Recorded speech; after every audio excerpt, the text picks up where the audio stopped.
Oh, hi. Didn't see you there. Yeah, certainly been a while since we've done one of these. We're back, and I thought it would be a good time to start another long-form series. I don't know how long exactly it'll take, but it's Final Fantasy IV, so it'll probably be a good 12, 13 parts at least, just based on how many parts the last few Final Fantasy games, namely 6 and 7, that I've done on the channel, have gone. This will be a long haul. I'll try to do an episode a week, hour and a half to 2.5 hours each, maybe. And that might be optimistic. I might miss a few weeks here and there. So this will be a bit of a long haul, but, no better time to get started than the present. So again, Final Fantasy IV, one of my top, I would say top 3, definitely top 5, but I would say top 3 Final Fantasy games. I would pencil it in probably in the number 3 spot in my ranking. 6 is, of course, number 1 for me. That's my favorite game, period, not just Final Fantasy games. And then I would put 7, and then 4 in the number 2 and 3 spots. They're very close. Even when I was playing Final Fantasy 7, at the end of last year and the beginning of this year, if you go back and watch some of those videos, there were times where I was kind of questioning, do I like this more or less than Final Fantasy IV? Overall, I think I would still give 7 the slight edge for that number 2 spot. I think I would still put this in the 3 spot. There are like a few minor issues that I do have with this one. A big one is that one of the characters that you meet late in the game, who ends up in your final party. I'll talk more about it when we get to that point. But there is one character that I really don't like at all in this one. There aren't really any characters in Final Fantasy VII that I really dislike in that way. So that's a big point. The Final Fantasy VII, it does have a little more freedom for character customization, which can be good or bad. I'm kind of indifferent to that. Like, in some games it's good, in some games, not having that is fine. I think it's fine not to have a lot of customization in this game. Overall, I'd give a very slight edge, I think, to 7. Of course, I say that now. I may well change that by the time we get to the end of this playthrough, so who knows? It is very, very close. So anyway, let's get into it. So this is specifically the PlayStation 1 version that came in Final Fantasy Chronicles, a double pack, for some reason with Chrono Trigger, which is not actually a Final Fantasy game, so I don't know why it's called Final Fantasy Chronicles. It is kind of the sequel compilation to Final Fantasy Anthology, which had Final Fantasy V and 6. That was actually the first official US release of Final Fantasy V. And both of the compilations, the second game on them had big issues with loading times. Final Fantasy VI in Anthology and Chrono Trigger in Chronicles are pretty much unplayable because of the load times. Whatever version if you're looking for a version of one of those games to play, don't pick the PlayStation 1 version. Final Fantasy V and 4, I don't remember really having issues with loading times on those. That being said, 5 in Anthology, 4 in this. Hopefully I'm remembering right, yeah, I don't remember having a huge issue with loading times. I am also playing it on a PlayStation 2 rather than a PS1, which can help mitigate a little bit that some games, some PlayStation 1 games, if you play them on a PlayStation 2, you do get a little bit better performance, so that could be part of it.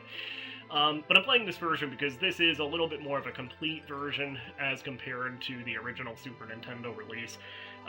Final Fantasy IV probably has the most different versions of any Final Fantasy game.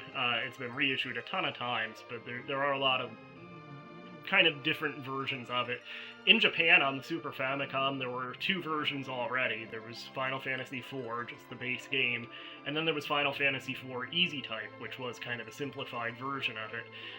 A lot of people think that the original Super Nintendo release was the Easy Type version, which is actually not true. The North American Super Nintendo Final Fantasy II, as it was called then, it's not actually the easy type version. It's actually kind of somewhere in between. does use elements of the easy type version, like simplifying healing items down to just having one generic heal for all status effects rather than individual items for each different effect. But it's not exactly the same as easy type, so that's actually a misconception. Then there's like a 2D, it's already 2D, there was a 3D remake on the Nintendo DS, which I've never played, I don't have it.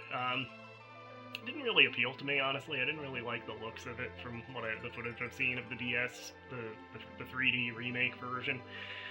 There's a version on PSP, which I actually would like to pick up. It does have it's still 2D, but it does have updated graphics, I believe, on the main game.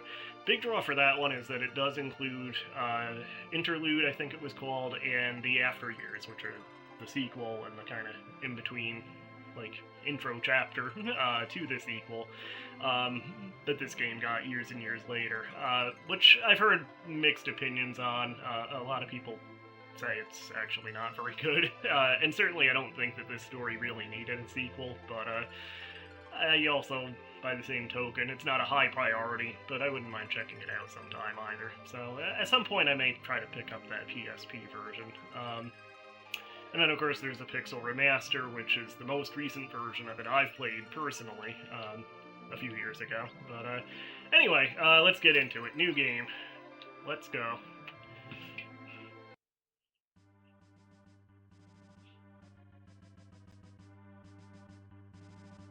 It's not really a major loading time so far there. The intro loaded up pretty quick.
Obsidians were hiding weapons of mass destruction, I tell ya.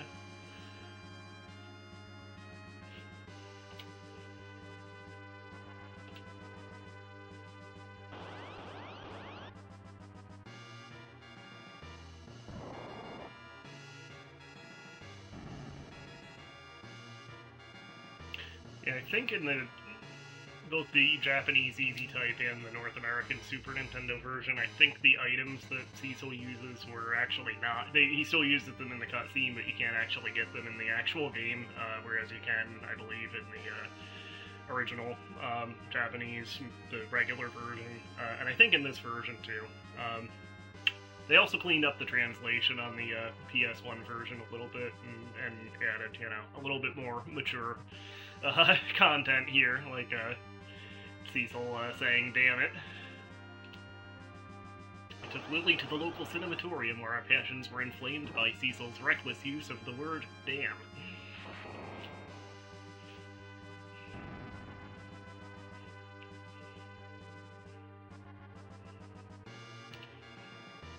I mean, notably the translation for the Super Nintendo version, the version that was called Final Fantasy II originally in North America, it wasn't very good. So cleaning it up, maybe not the worst thing in the world.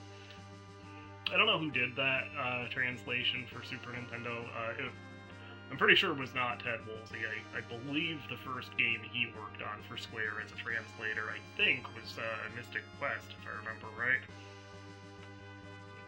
Yeah, I don't know who did It might have just been like an in-house, like the Japanese team just translated it to English themselves, something like that. But yeah, it is cleaned up a little bit here.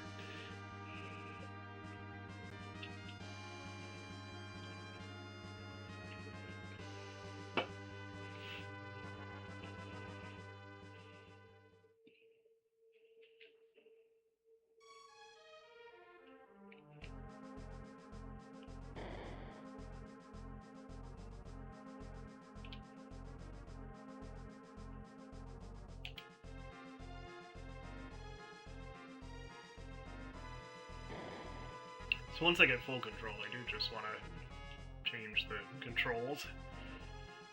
Because this defaults to X being the command button, and I would like to change it to, you know, the actual Super Nintendo style controls with circle or the A button being the confirm.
Seems like a bit of an overreaction. And this is actually one thing, right at the beginning of the game, of course, that I actually think did work better in the North American translation, the original translation. They didn't actually call it the bomb ring. In that version, they just called it, I think, the package that you had to deliver. And I think that actually worked better. The Cecil and Kane have to just deliver this package and they don't know what's in it, whereas here, they know right away that it's the bomb ring. So that's actually one thing I actually do think the North American original translation did do better, the Final Fantasy II version, too, you know.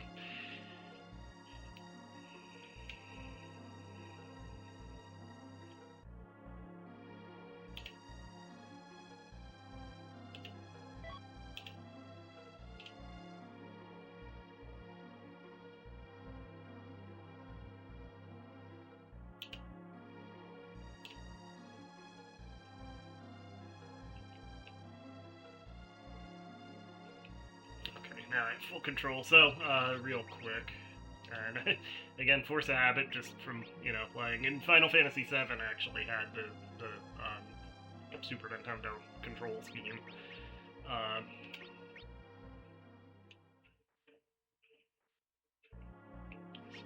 to confirm there, cancel the X, menus triangle, yeah, that works. You can actually map some of those commands to the L1, L2, and start buttons too, but this should be fine. You can change the window color. I usually don't bother for this game. What else? It's already set to wait. This was the first game that, the first Final Fantasy game that had the active time battle system instead of being true turn-based.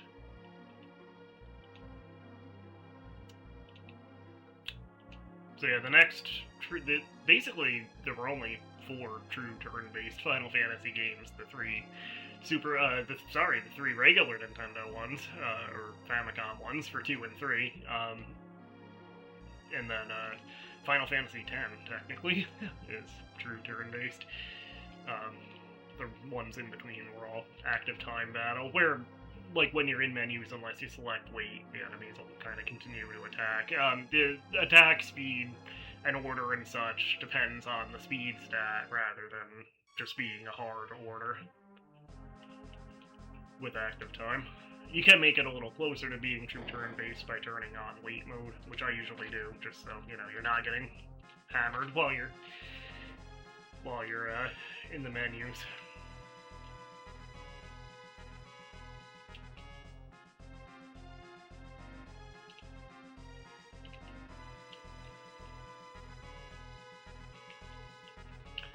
Foreshadowing there.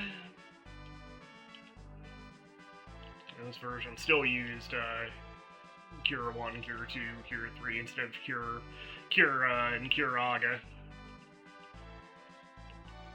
Not the worst thing in the world either, I don't think. These are just kind of like the training rooms, so I'm just kind of flowing through them.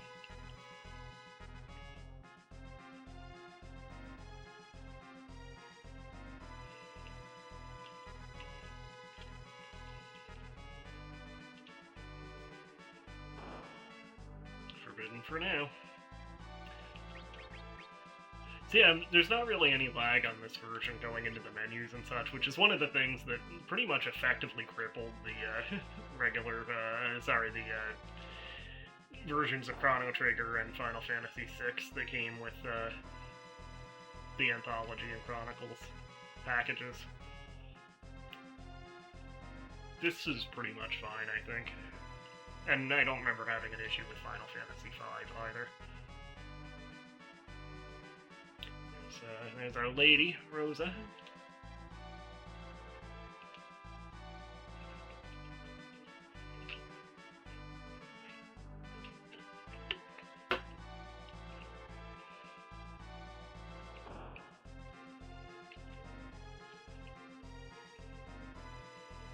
And there's our Cid for the evening. One of the cooler Cids as a character, but not one of the... He's not really a great party member when he joins the party for a while. He just kind of has like a peep command, which just shows you enemy stats, and otherwise he's just a physical fighter.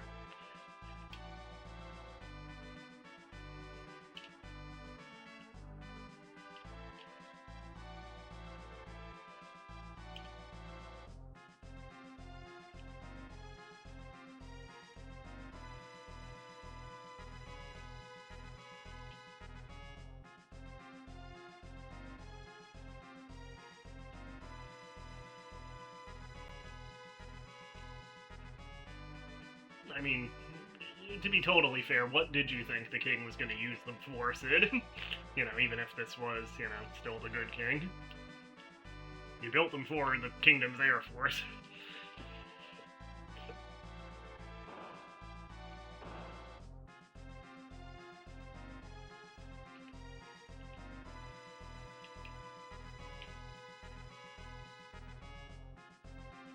I'm probably missing a few items here and there in the castle too, but let's just go to sleep wearing our full Dark Knight plate armor. Can't be comfortable.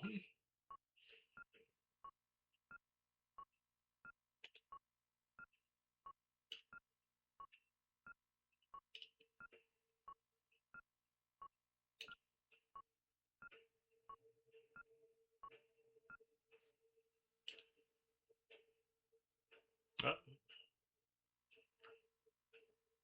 Hold on, woman in the room.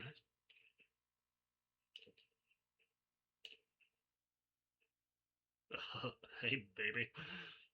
You want to, you know, get down while I'm wearing my full armor? I know, this is a serious moment.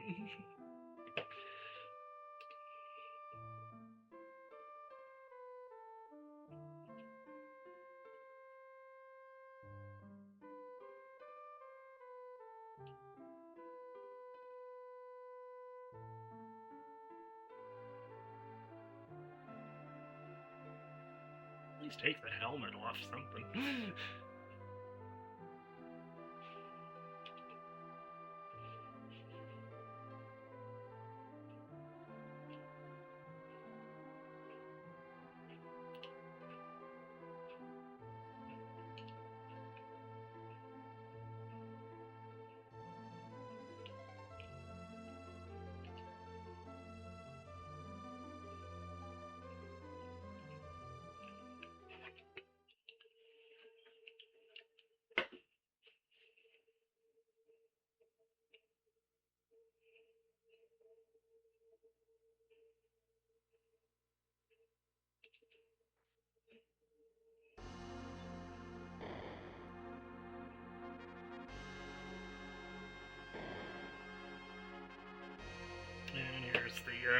familiar bridge theme or prelude theme from when you walk over the bridge in Final Fantasy 1.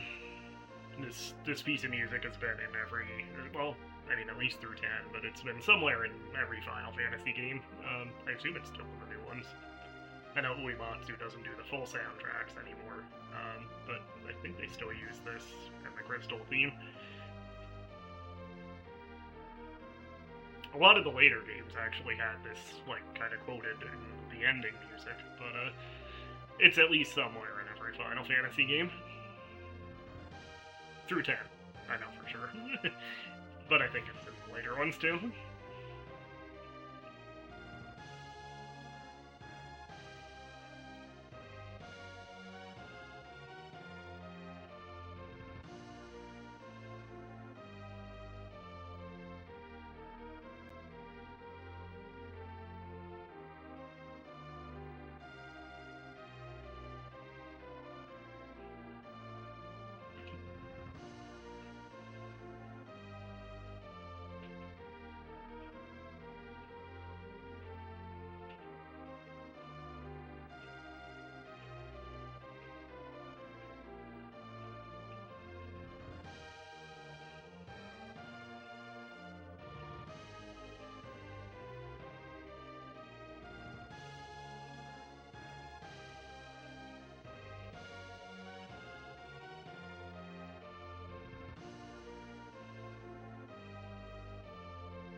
Crystals shed their light softly? Is that it?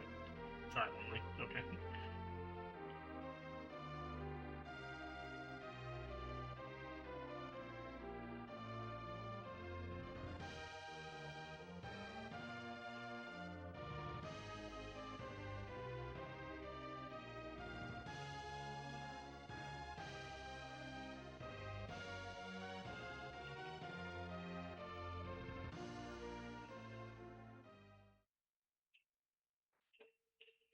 Alright, so here we go.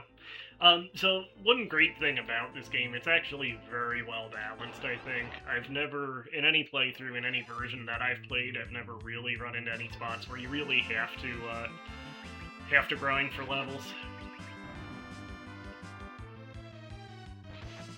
You know, at least extensively, to be able to continue the game. We got a life potion already, that's basically a Phoenix Down in any more modern version. Let's have a sort mode. It's all the way at the bottom, I think, isn't it? The menu system is a little antiquated, I would say. Let's put our healing items up top. Actually, we should probably go into town and buy some stuff before we go to the cave, shouldn't we? Work for this order.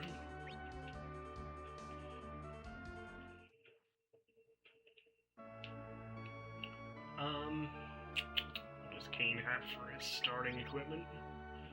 Spear, iron. Okay. I don't think there's anything really better for anybody. I don't know. Weapon shop's locked anyway. Free potion. Yeah, free potion. Let's see what's going on in the end. You look like a bad guy. Cute, talented dancers. Hey Kane, you could fill that role, right?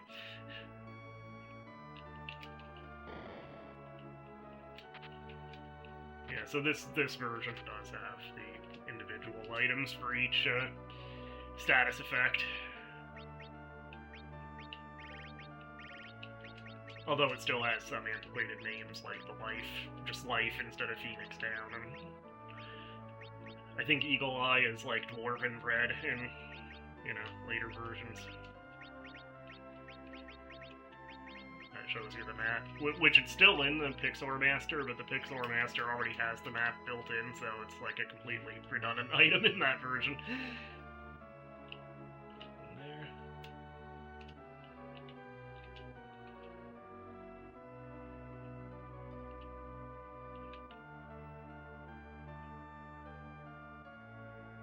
Well, your taxes, I just want you to get out of my way.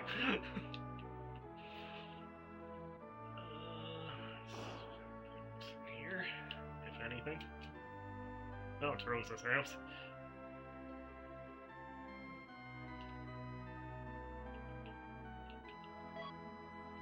Maiden's Kiss for curing frog, of course.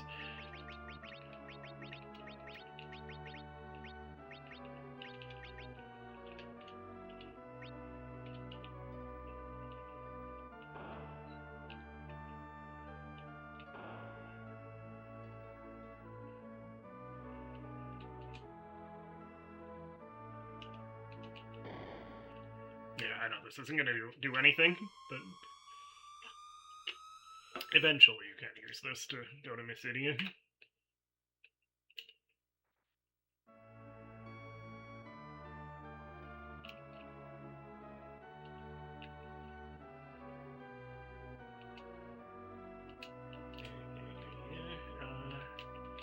Any items.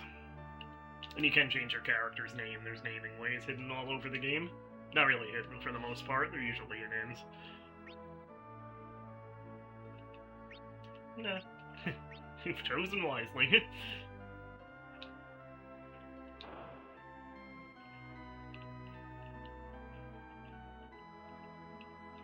Locked. I think that's actually a waterway that goes into the castle, which you have to use eventually as part of the story. So yeah, let's buy some potions here. We'll get one Giselle Green that summons the Fat Chocobo, which you can use to store items.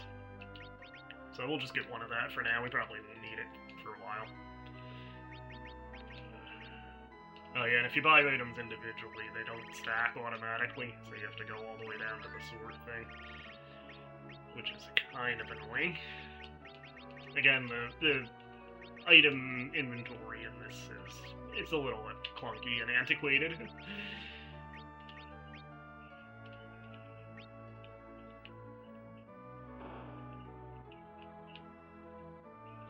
That should be sufficient for items for now. We're not going to run into anything too intimidating. Dark Knight, help!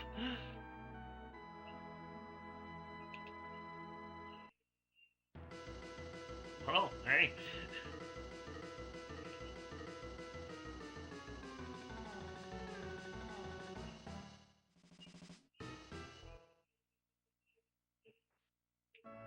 No, yeah, that was something.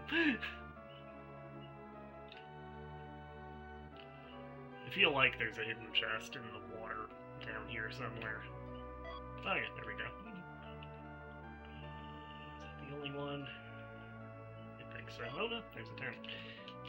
And what does the hourglass do? Is that cure slow or... remember who? Doesn't have an item description. I guess we'll leave it there for now. Incidentally, I do have, next to me here, I do actually have the Final Fantasy Chronicles Player's Guide, which is the only paper Player's Guide I have for Final Fantasy IV, incidentally. They never put out, like, a book, at least officially, to my knowledge.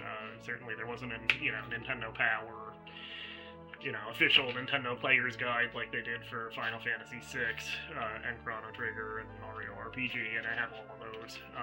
But yeah, Nintendo didn't put one out themselves for this game. I don't know of any others until this book, and this does have Chrono Trigger. It's actually like a flip book. Well, not a flip book, but like if you hold it this way, it's the guide for Final Fantasy IV, and then you flip it over, and it's like printed upside down on the back. In the back half of the book, it's the guide for Chrono Trigger. It's kind of neat. And it still has a price sticker on it. This was $14.99 at Best Buy when it came out. But yeah, let me just, since I'm holding it, see if it has the Hourglass one, because I do actually forget what that does. Maybe it just casts, like, slow on an enemy or something. Weapons.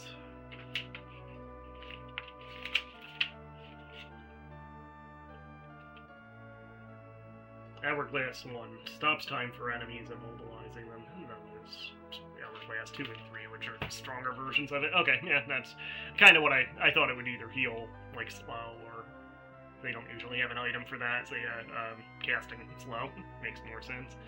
So yeah, anyway, this is Sid's house, I believe.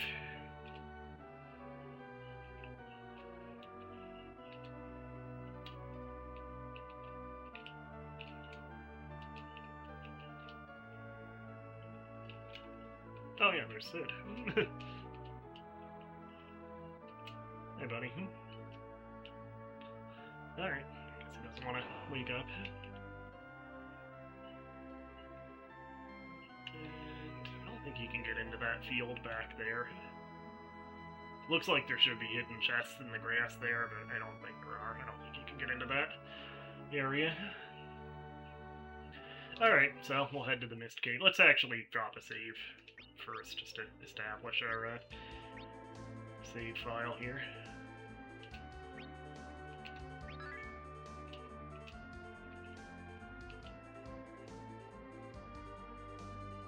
That's taken a while.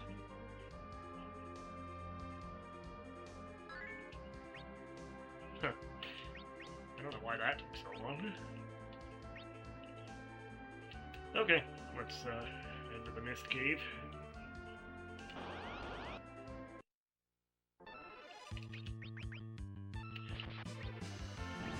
Cecil's Darkwave ability was cut out of the Super Nintendo version of the game. He just had fight and item in that. Although his when he turns into a paladin and you have to fight his reflection as a Dark Knight, the reflection does actually use Darkwave in the Super Nintendo version. And that basically, it just does damage to all enemies at cost of HP to Cecil. I think it's 25 hit points every time you use it that it drains from him. Let's have a game jump this time.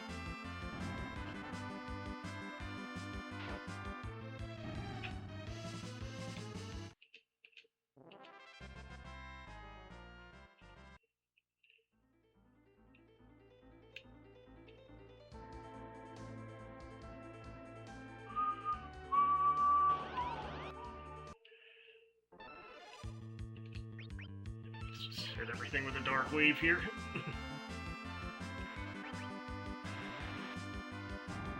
Oh, I didn't take out the sword rat. That did.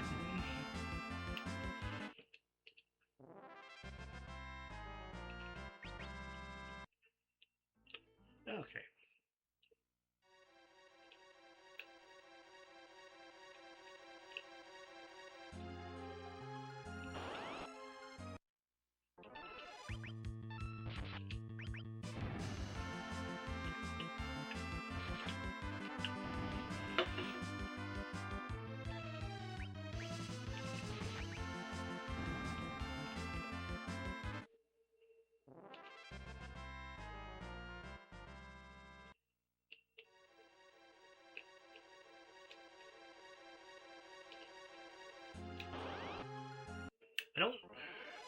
the Super Nintendo version had a run button either.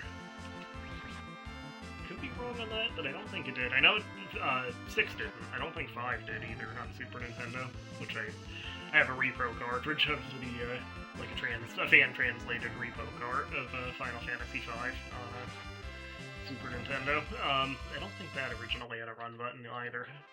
Final Fantasy VI, you had to use sprint shoes originally to run.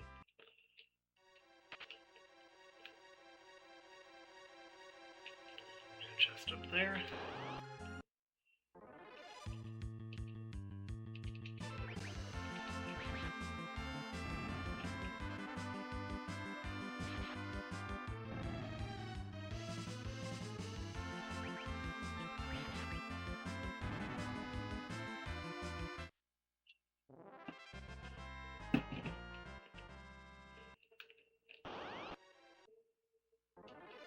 I feel like the encounter rate is maybe a little higher than I remember in the Super Nintendo version. I don't know. It could just be luck, or, lack of luck hitting enemies, but...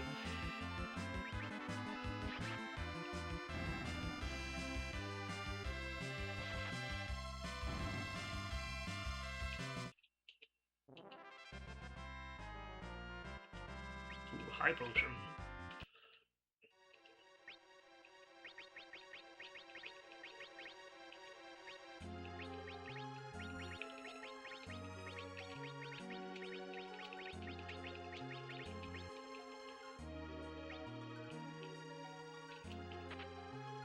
Eye drop.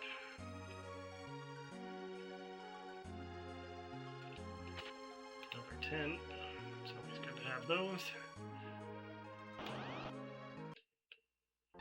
More larvae.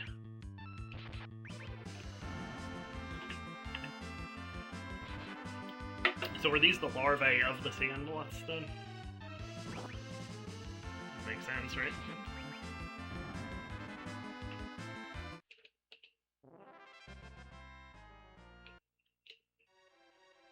What are we doing on levels anyway?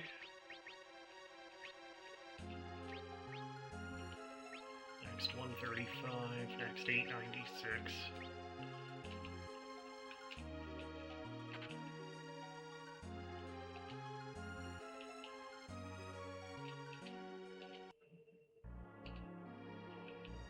Confident bastard, aren't you? You refuse? Yes.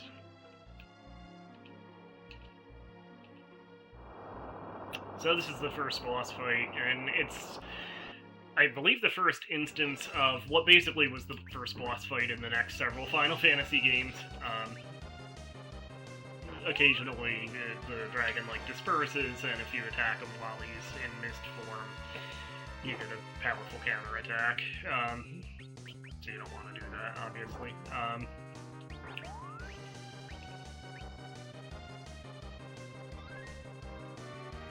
But yeah, I forget his name, but there's the bird guy that's the first boss in Final Fantasy V, the Welk in Final Fantasy VI, and the Guard Scorpion in Final Fantasy VII, which are all the same battle, basically.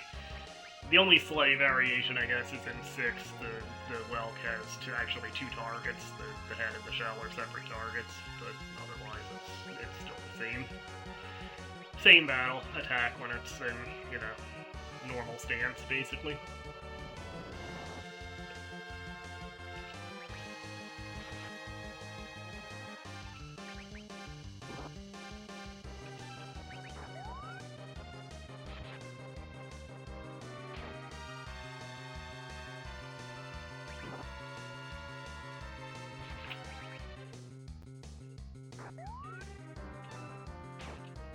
That was a fast jump.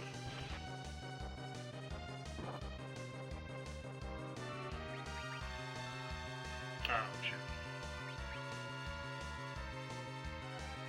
Well, we may get the counter-attack when Kane lands this. I guess it doesn't have a counter-attack. It just, do damage when it's in this form. Okay, so I guess some of the later ones are a little, like the Welk has a strong counter-attack. I think the Scorpion in 7 does too. So I guess they did tweak it a little bit over the course of the at least 4 games that this battle appeared in.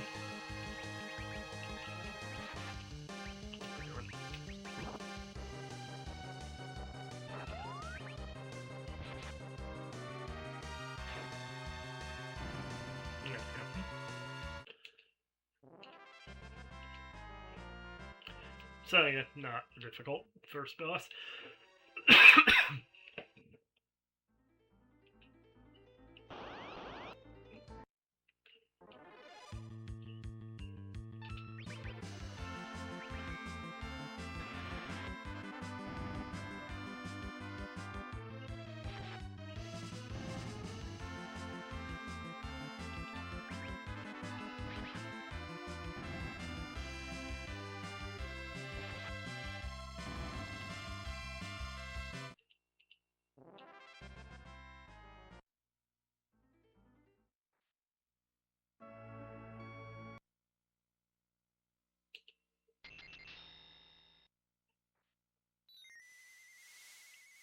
Oh crap, what did we do?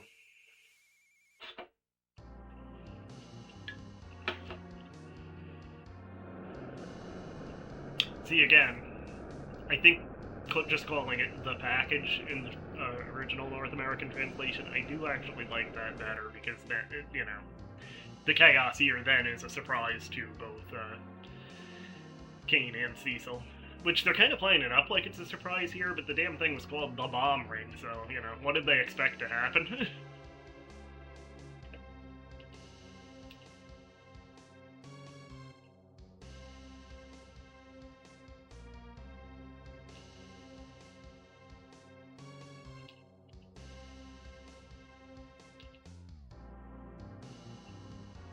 Kane, did you have to say that out loud?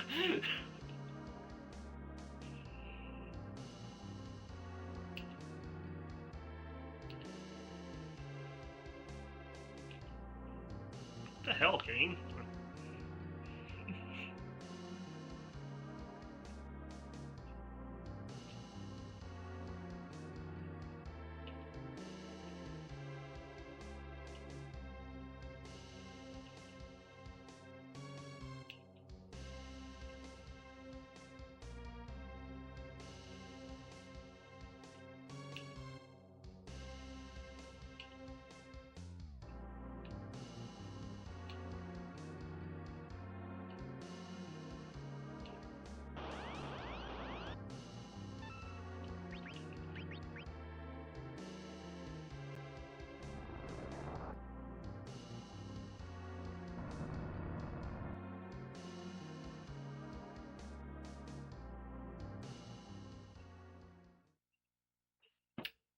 We kind of deserved that, to be fair.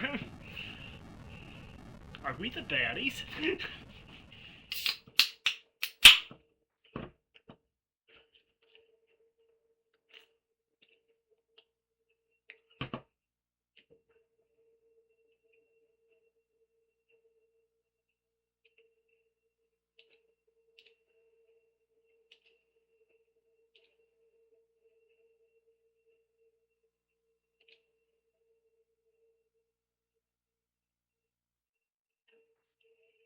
Alright, so go pretty much the only direction we can go here.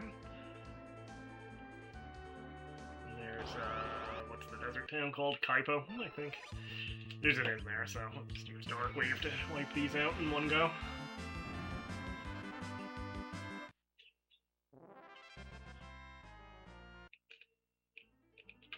Just drop the save here, too.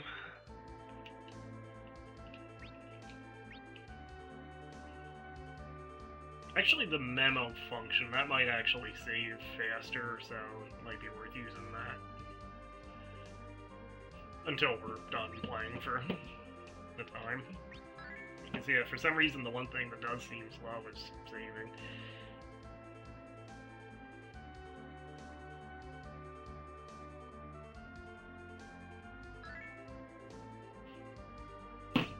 Let's just see how fast the memo goes. Oh, yeah, that's that's instant. Okay, we'll use that till we're done for the time being.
think if you take out the general, I think the other soldiers automatically run away, but he's in the back row, so we'll just try to wipe out everybody here.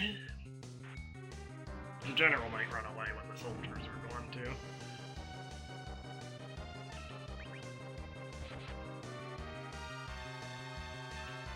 Yeah, there he goes.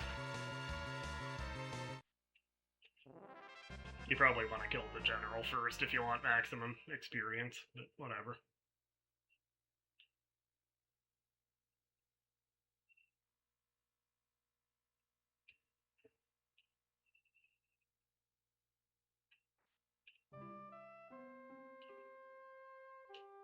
Maridia! That just popped into my head. I guess today an obscure wrestling reference, but when Jamie Noble was in WWE doing the redneck gimmick, and then they put him with Nydia as, I guess they were boyfriend and girlfriend, right? I don't think she was supposed to be his cousin or anything. Well, I mean, maybe both, I don't know. But, yeah, I think they were supposed to be a couple, but yeah, he would always say, Ma Nydia!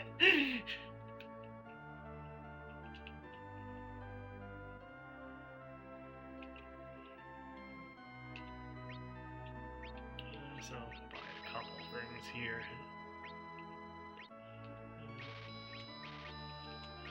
Not a bad thing to have some extra lives. Extra lives, I guess.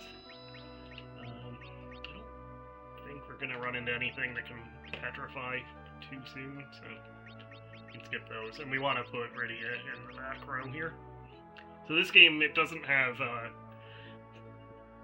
you're not, like, freely able to assign characters to the front and back row. Basically, it has, by default, it has 3 front row slots and 2 back row slots.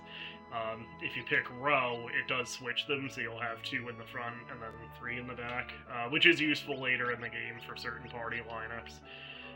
You never get to pick your party in this game. It always is beholden to the story who's in your party. So certain lineups at certain points in the game, you do want the 2 front row and 3 back row slots. But yeah, Rydia is extremely weak at the beginning of the game, so you want to put her in the back row. But she does have both black and white magic. She doesn't know any black or white spells yet, but she'll get a couple fairly soon. And she has Chocobo as her first summon, which is odd because they show her summoning Titan already at the end of the village. So why she can't summon Titan right away, I don't know, since we already saw her do it, but whatever. And she probably has really basic equipment, yeah, leather, iron ring. Just see if we can get her anything better. Probably not, actually. That's just the same stuff that the store here is selling.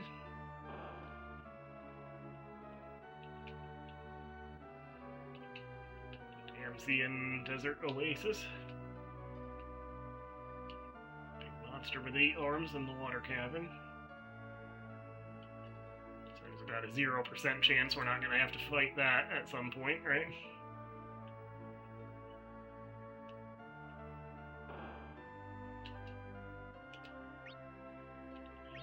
Rod staff. I forgot Child Rydia can use a bow.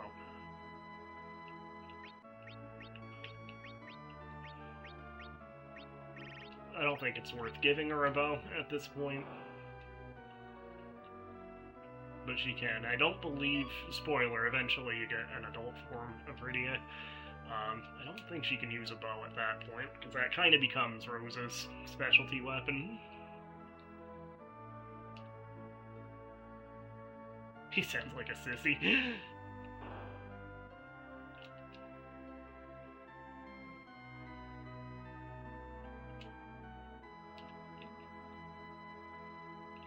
Speaking of Rosa.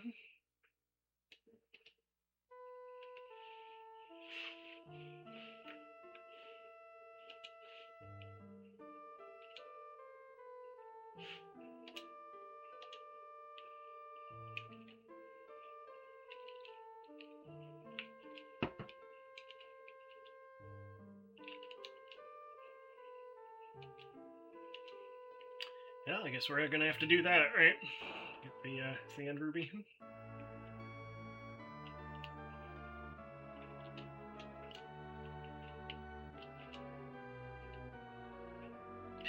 What is with all these exotic dancers in this game? There's a lot of them. I think just about every town.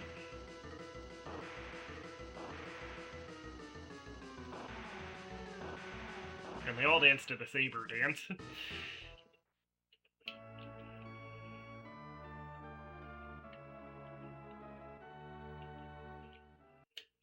Alright, so, I think you just go up here.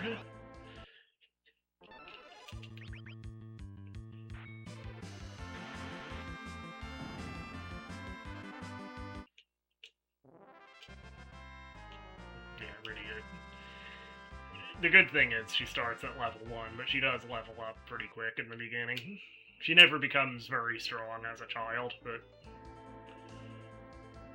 she does at least get a few spells pretty much right away, even if she doesn't technically start with them.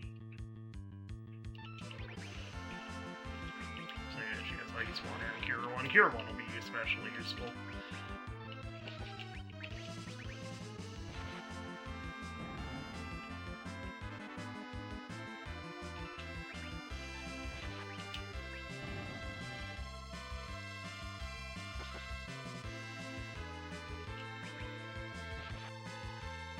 Actually, if we can afford it, getting that bow for Rydia might not be bad in a pinch.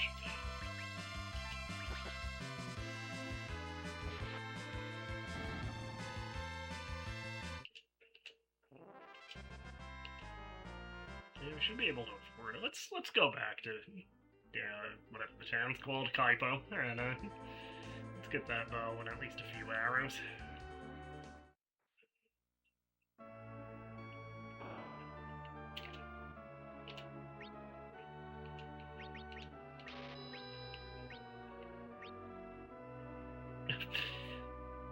For 10 arrows, I literally am short 2 gil. Sell something. Yeah, we'll sell one of those hourglasses. Did I sell all of them? Guess I sold all of them. Oh well. That's fine.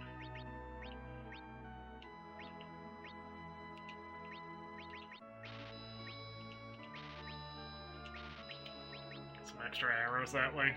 Whatever. Alright, so let's, I don't think it actually matters which hand the bow and which hand the arrows go in. We can test that theory, of course. It's 11 that way. Let's see if there's any different. Yeah, so you actually want the arrows in there, because this game does have dominant hands for characters. So yeah, for the bows and arrows, you want the arrows in their dominant hand. It's the other way around. It had her attack power at 9 versus 11. Rydia is not a major physical attacker anyway. We should stay at the inn too. Can afford that after buying the arrows. 50 gil. Slightly robbery, man. Alright, we'll step outside, fight like 1 or 2 battles, and then we'll stay at the inn, and then we'll head up to where we're going.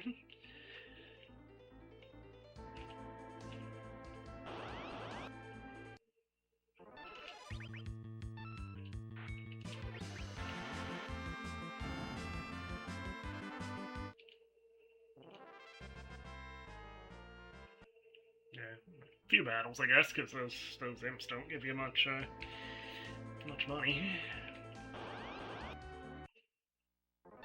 Yeah, this might be a little better.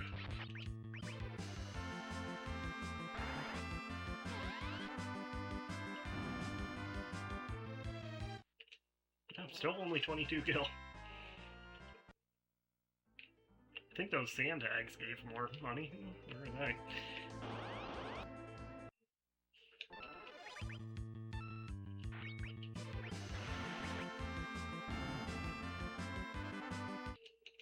No, that'll be enough to the end anyway.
Come on.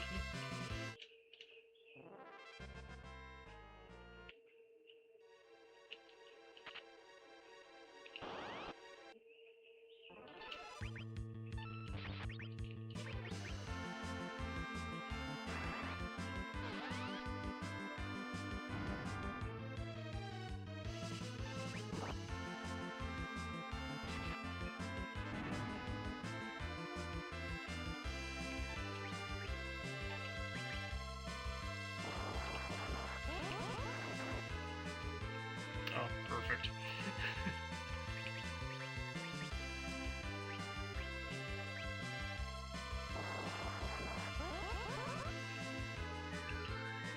Yeah, wasted that.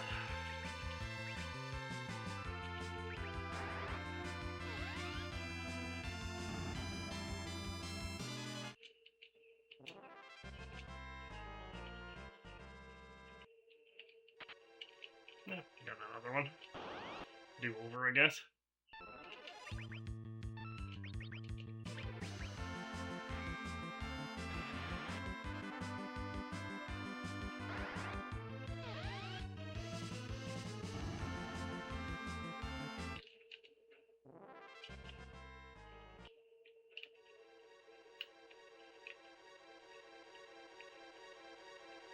Alright, so let's meet Tella here.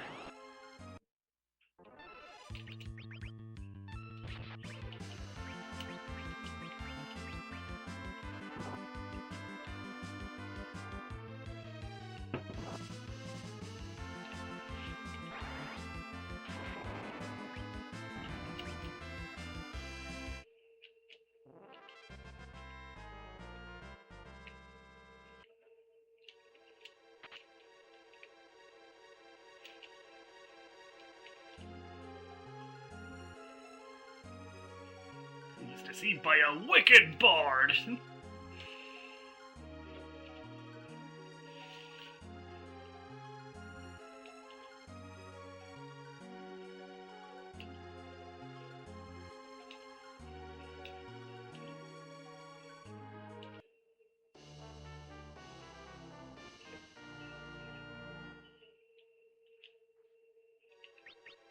Alright, so you want to put him in the back row too. And what equipment does he have? Almost nothing.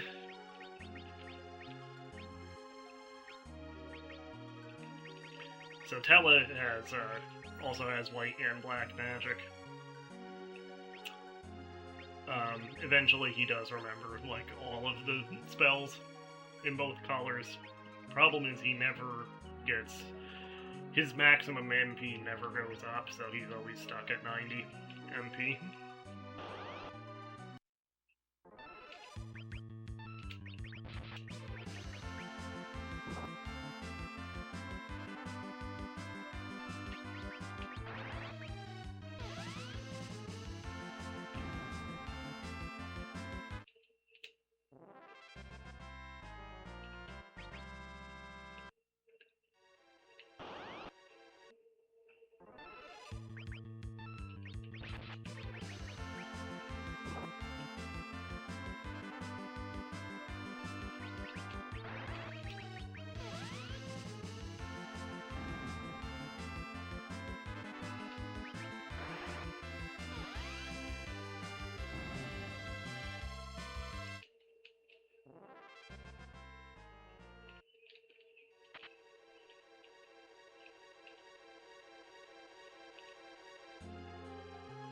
So that's actually the way forward, I believe, but there are other chests over this way.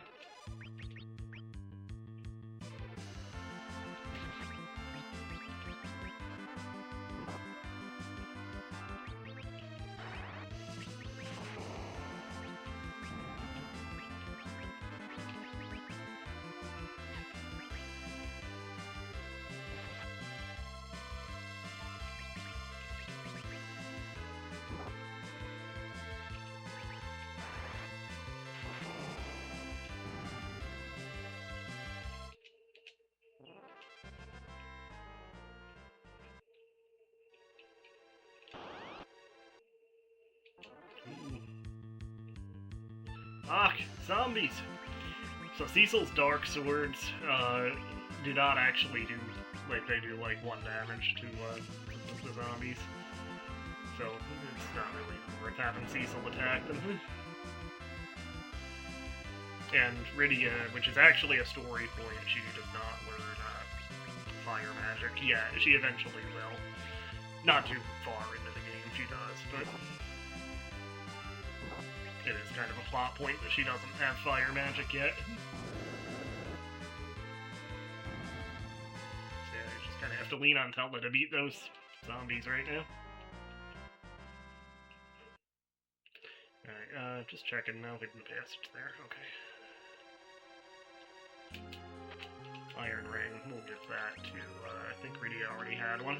So yeah, we'll give that to Telda. Which is just a little extra defense. I don't think the Iron Ring does anything special.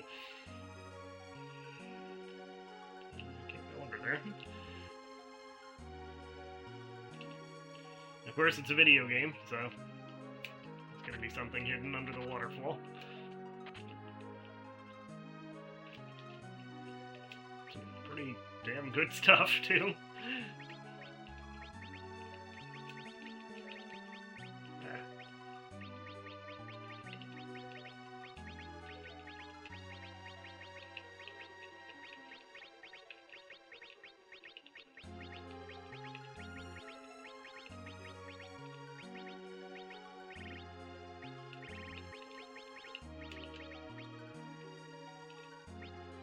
Yeah, we'll move your life up too.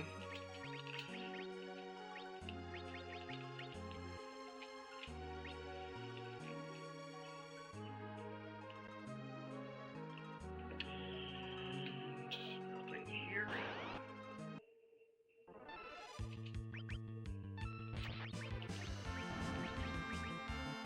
Rydia's out of HP. Or, sorry, out of MP, rather. I could use an either, but I think there is a save point coming up soon, so we can just use a tent.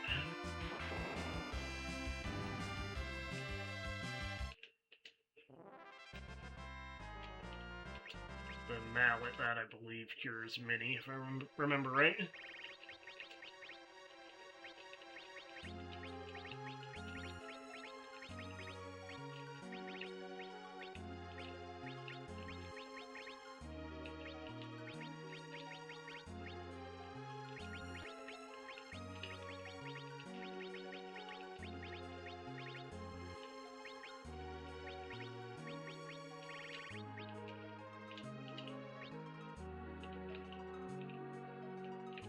Looks like that should be a hidden passage there, doesn't it?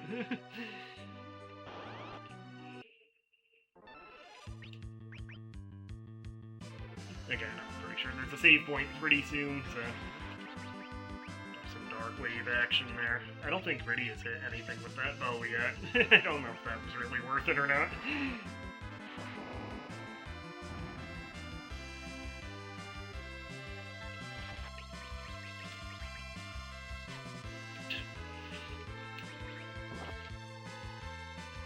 Hit attack with Telda. Oh no. Oh, okay. That's what I wanted to do.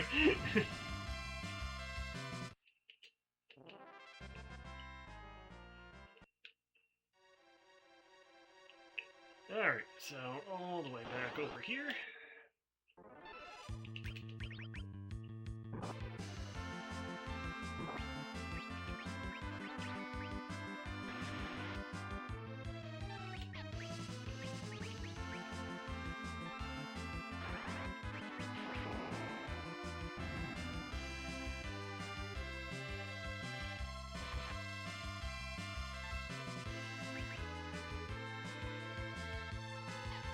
Hey, she hit it.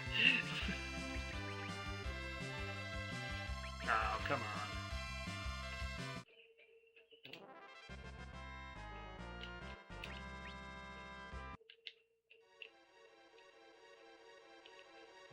Giving out the enemies are giving out those mallets. I don't think anything uses mini anytime soon.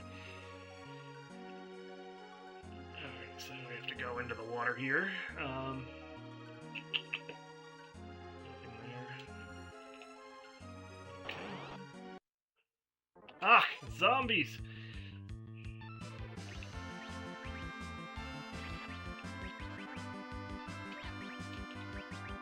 They're pretty as a picture.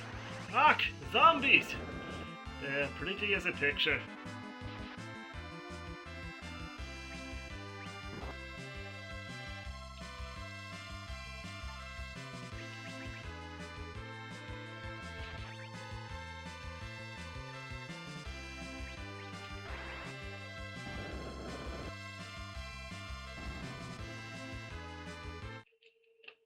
Trying to remember, does the rod, if you use that as an item, does that cast fire? I think it casts something. If you use it as an item in battle, we'll try it in the next battle.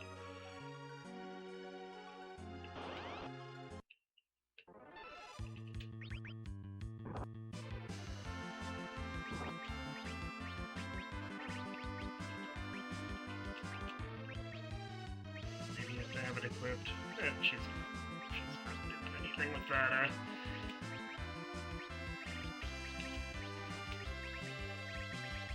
well, anyway. I guess you can't change items in battle, huh? Alright.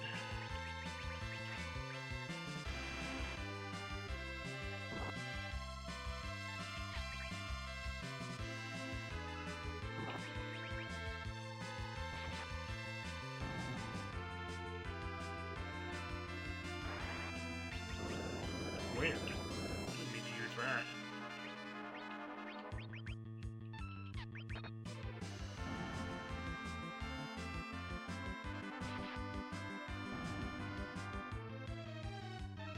Oh, I hit recoil instead of lack. That's the problem. That's where recoil basically like randomly uses the spell, basically. Cecil's hurting. Trying to get to the save point now at this point.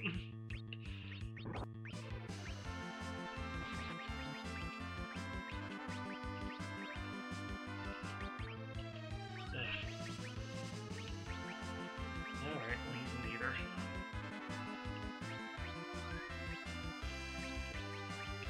I'll just use the other one on Rydia.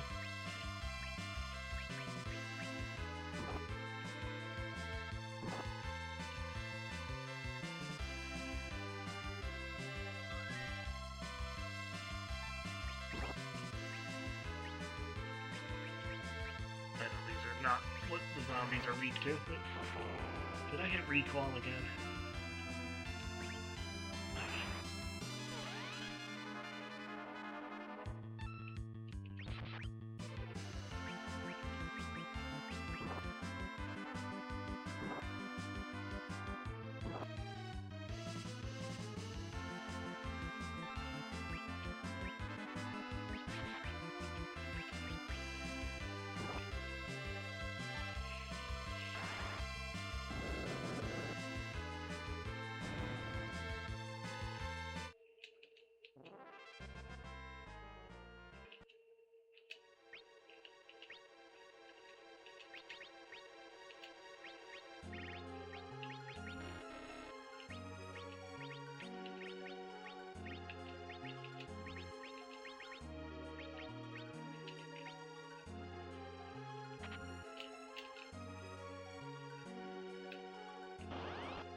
I guess that was just like a non-elemental attack from the rod.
ice rod, that'll be useful.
Ooh, that's a spicy meatball.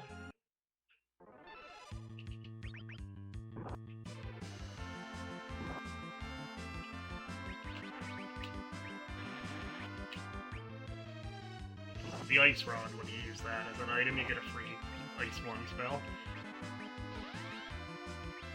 Which doesn't actually do much to these specific enemies, but you're fighting something that's weak to ice.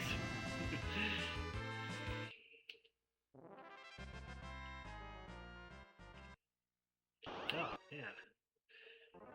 I do feel like this is a higher encounter rate. These are actually weak to ice.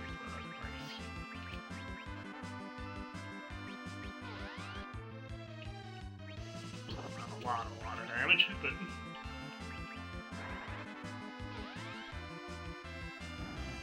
I mean, Rydia's magic power's fairly low still, too. She has gained a lot of levels so far, but still.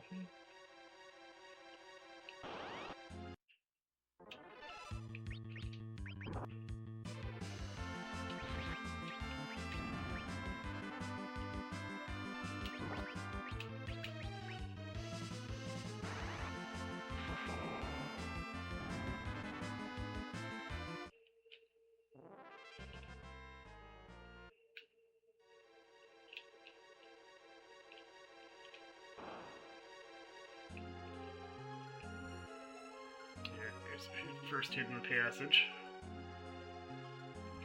Which just kind of took us to where we were going anyway. Oh well.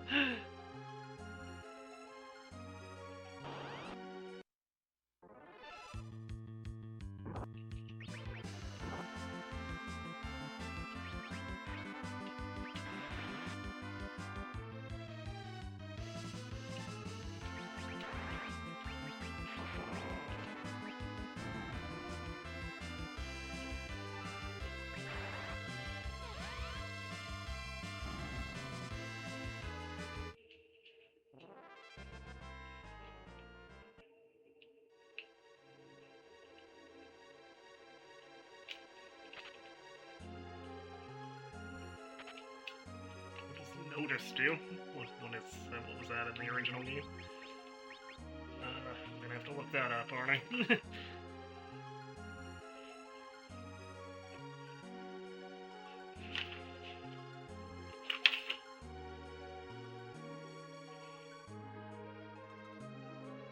Causes ice damage, okay.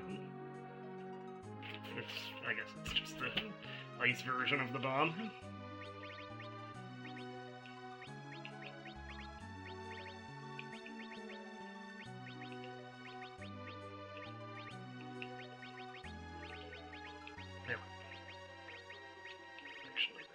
Move down.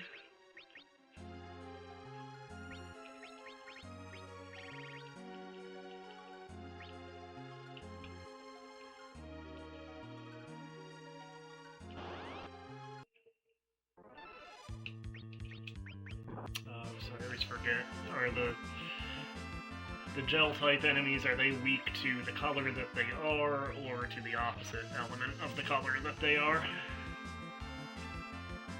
I should have just used the ice rod there, too. Sorry, I think they're weak to the color that they are. Yep. I'll do it.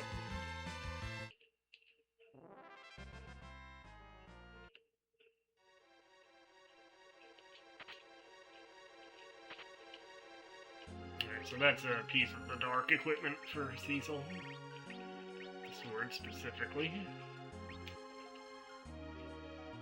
I like the, like underground river down below us in the background layer there.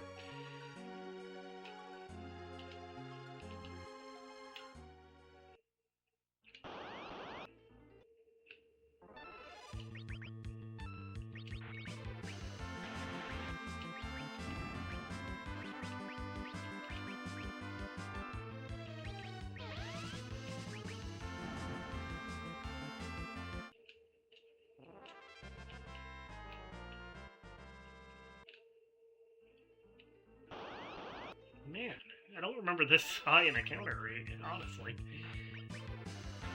Maybe it was lower in the Super Nintendo version.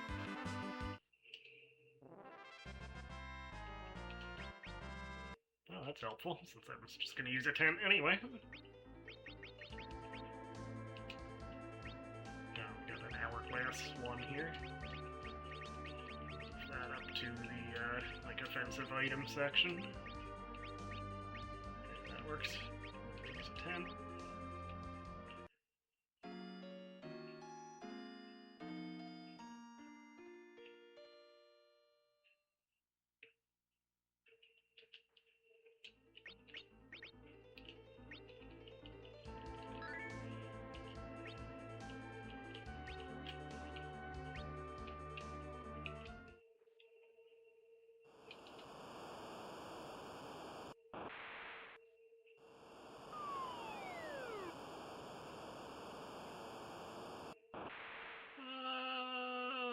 My glasses!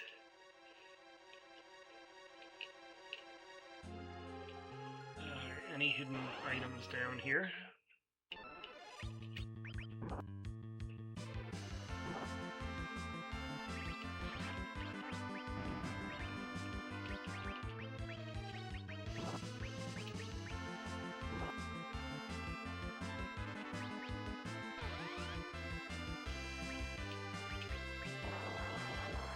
Stones might actually be ice elemental.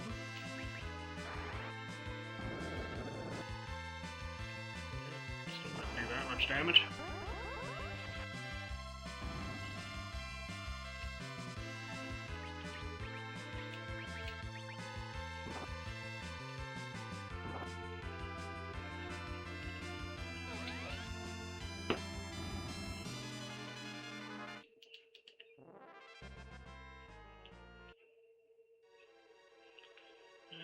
Nothing there.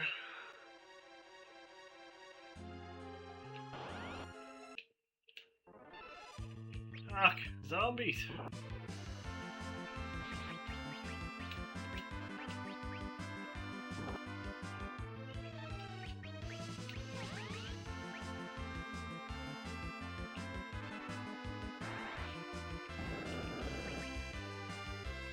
This is probably gonna take like 2 or 3 shots of fire from Tala. Unfortunately, Rydia doesn't have it.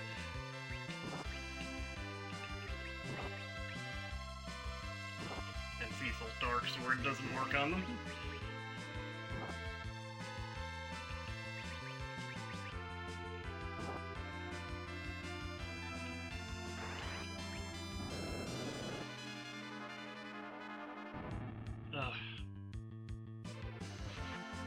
Oh, that actually did do damage, the critical hit. That actually, I guess, avoided the, Dark not working on undead.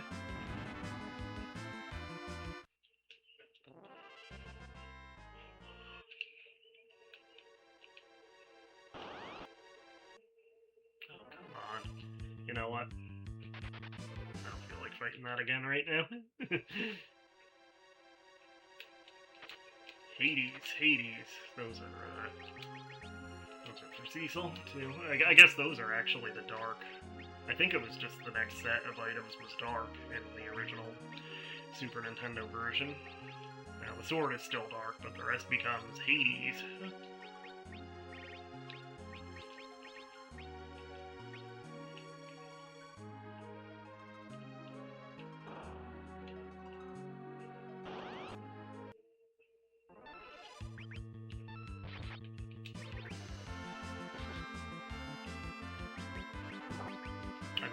the ice rod as an item there.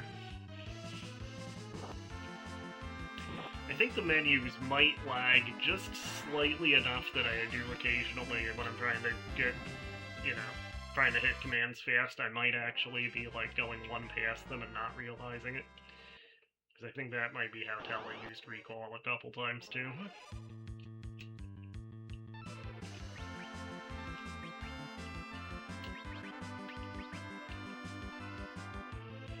It's not really noticeable, that little bit of lag, but I guess it does affect things a little bit.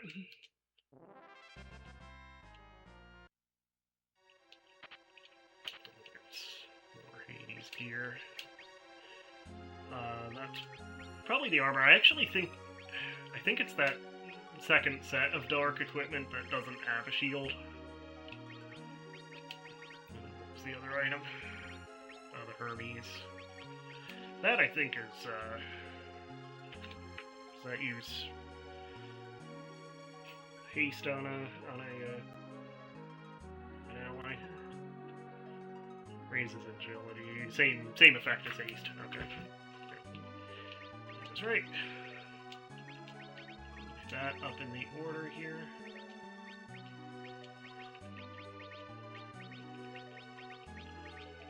Next to the hourglass.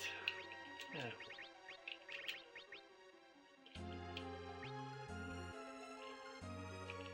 Alright, there's the boss. I don't think there's anything else here.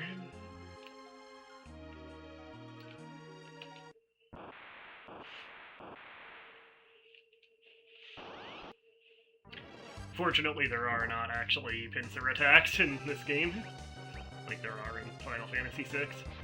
Alright, so let's call the Chocobo here.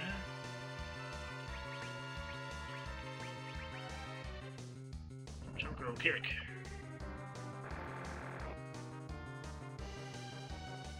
Octomam. I know it's supposed to be Octomammoth, but it could just as easily be Octomom, right? Should go along with the Mom Bomb, which will meet not too terribly long from now as well.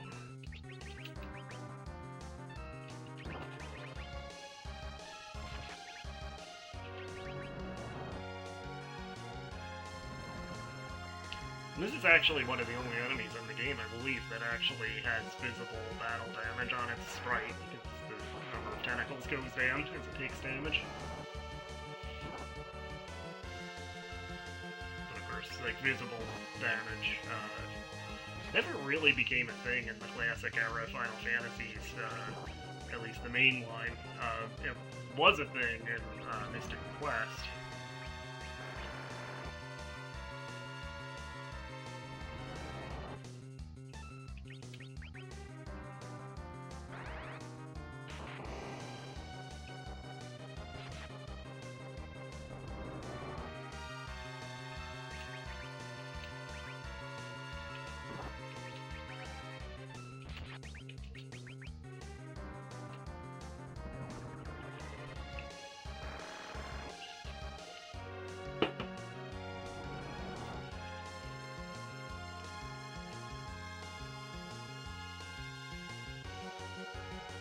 Kind of a predecessor to Ultros in Final Fantasy VI, too, right?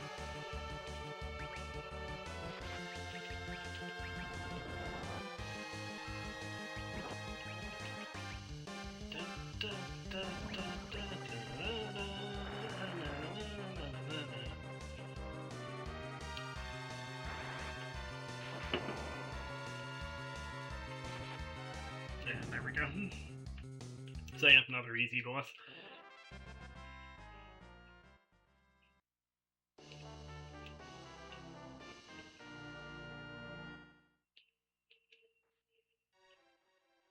Nope.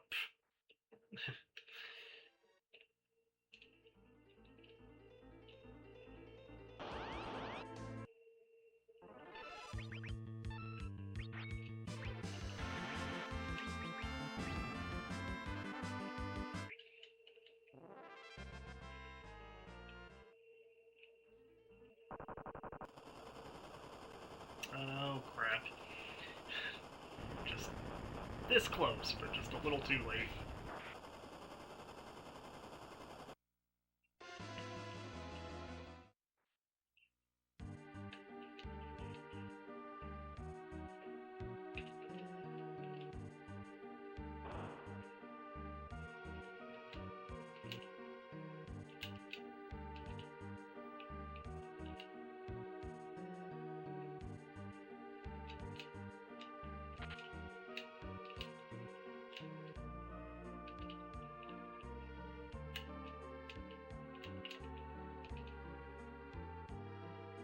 so we couldn't just drag that guy upstairs with us.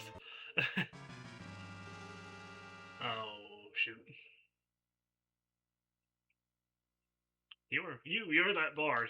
Iconic moment coming up right here.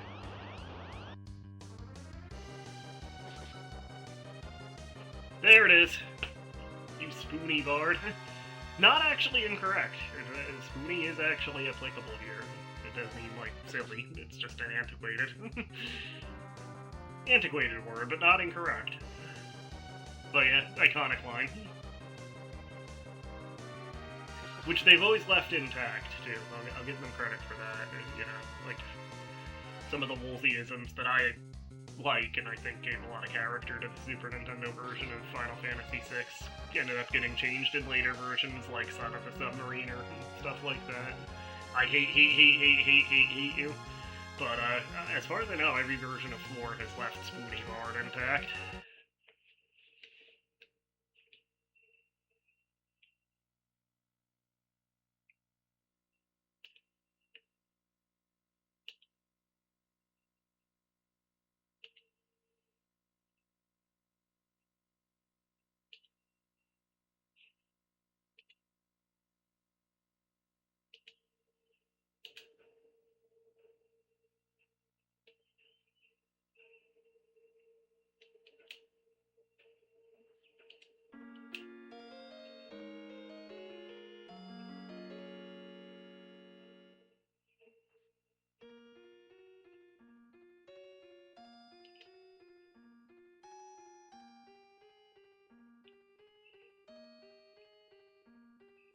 What do you mean, what happened? What, are you blind?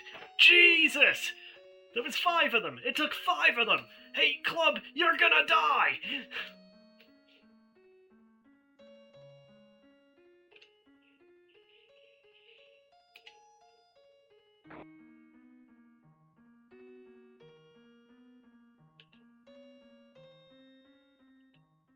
So, yeah, we'll meet Tella again. We'll get to use him again.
So, yeah, we don't get to use Tella for a while, but we get this guy.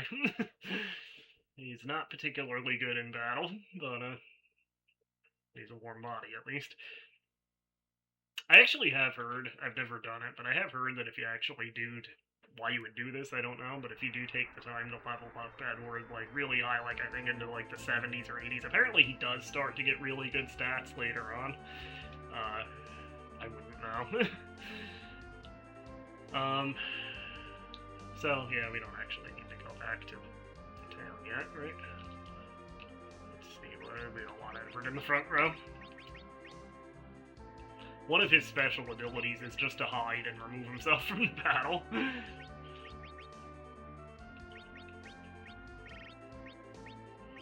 I mean, some of the status effect stuff could actually be useful on him, but, he's very weak otherwise.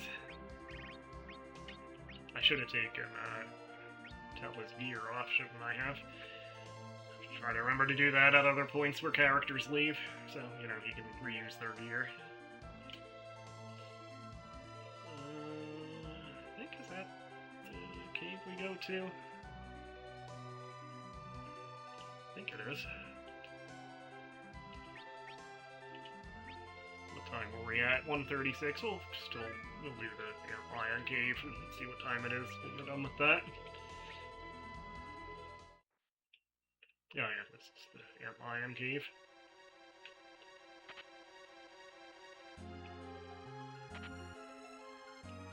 Silk Web, I think that's a slow effect. I think.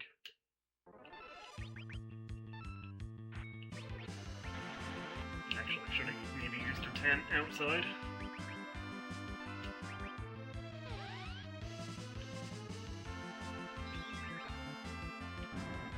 Well, Egbert actually only did 9 damage, but it was enough. Alright, yeah, let's actually... We'll grab the rest of the treasures in this room, and then we'll go outside and use a tent. I should have done that already.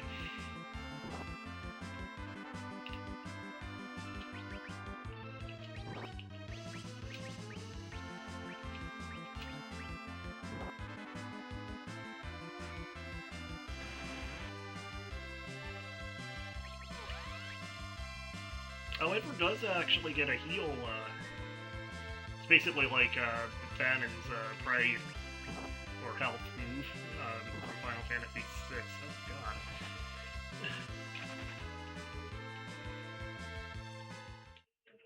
So that actually does make him marginally more useful in this version. He does not have that move in the Super Nintendo version, the North American Super Nintendo version.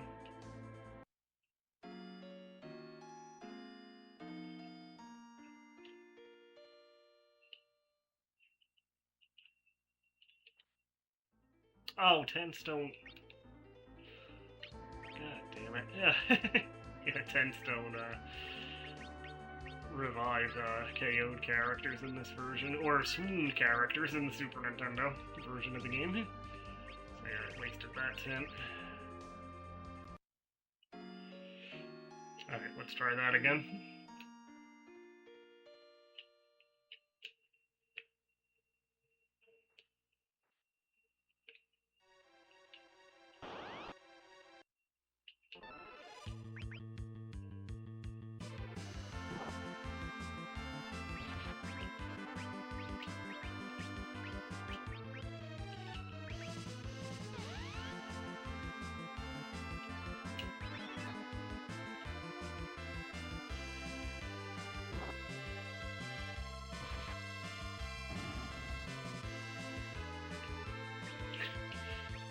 He actually uses hide automatically too, if he's in low health.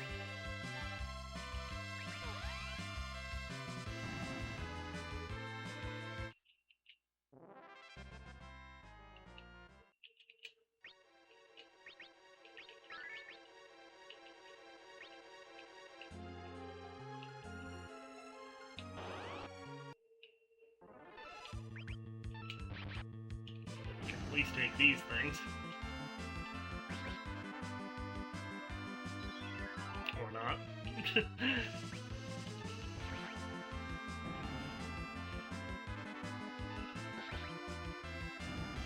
Come on, Edward, a 9-year-old is, doing better in battle than you are.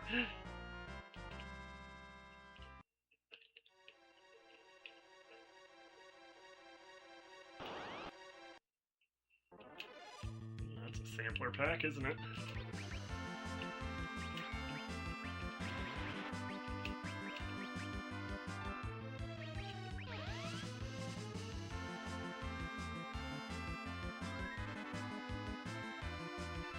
Yeah, that's actually useful, that heal move. It doesn't heal for a whole lot, but it's something.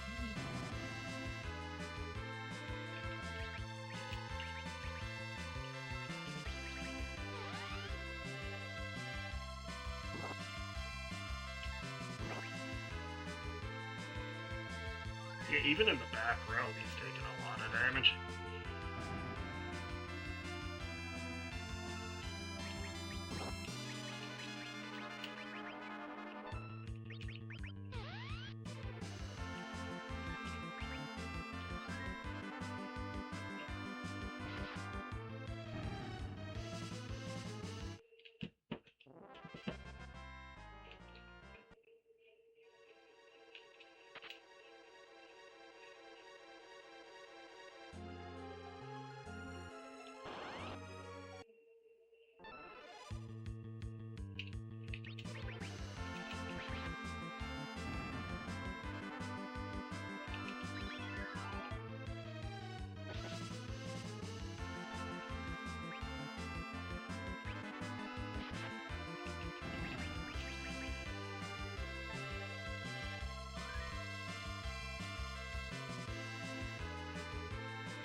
that's a harp for Edward.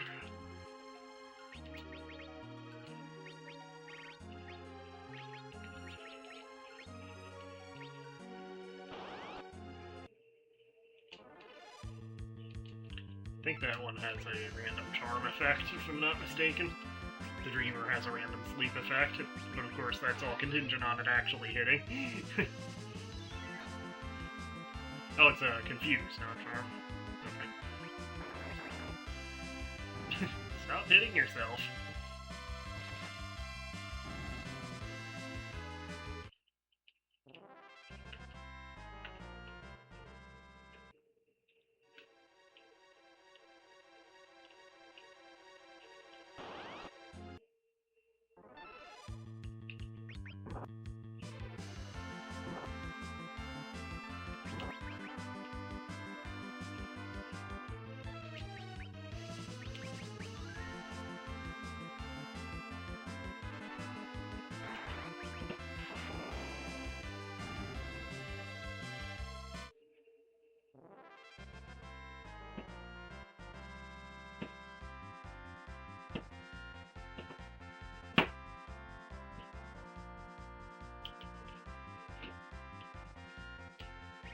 Oh, shoot.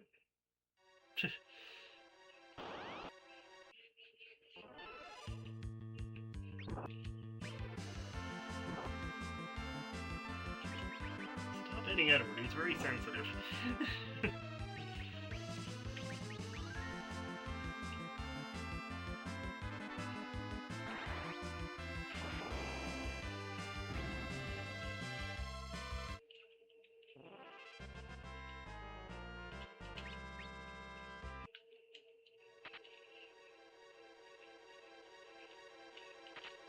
I kind of forget what all these chests gave you in the Super Nintendo version, because most of those items are not in the Super Nintendo version. The hourglass and the spider web and stuff.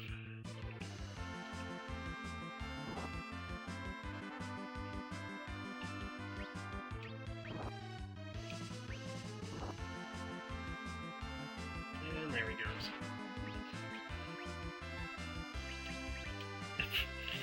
Yeah, he's just not gonna stay out, is he? So, Petrify, there are enemies that automatically turn into stone, but some enemies do like a gradual Petrify effect.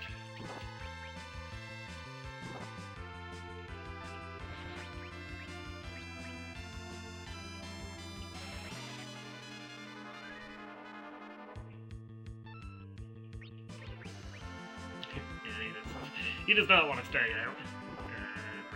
Is fully petrified.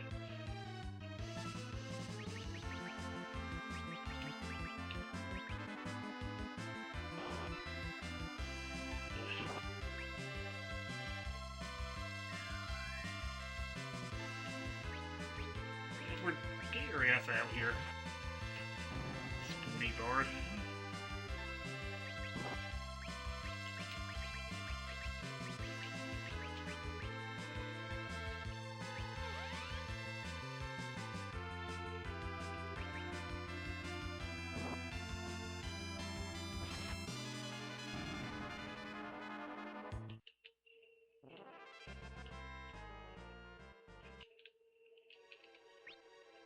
I don't know if he actually earned that level up, Edward, since he wouldn't keep himself out of hiding.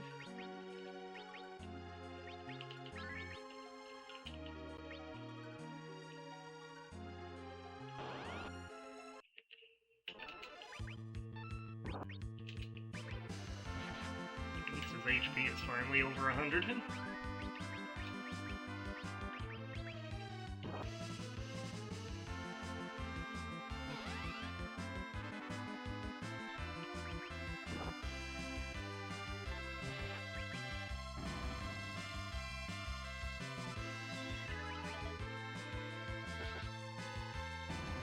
Just whacking it with the ice rod did some good damage.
Again, looks like there should be a hidden passage there. Alright, so this is where you actually get the boss here. I forget if there's anything in the outer rings here.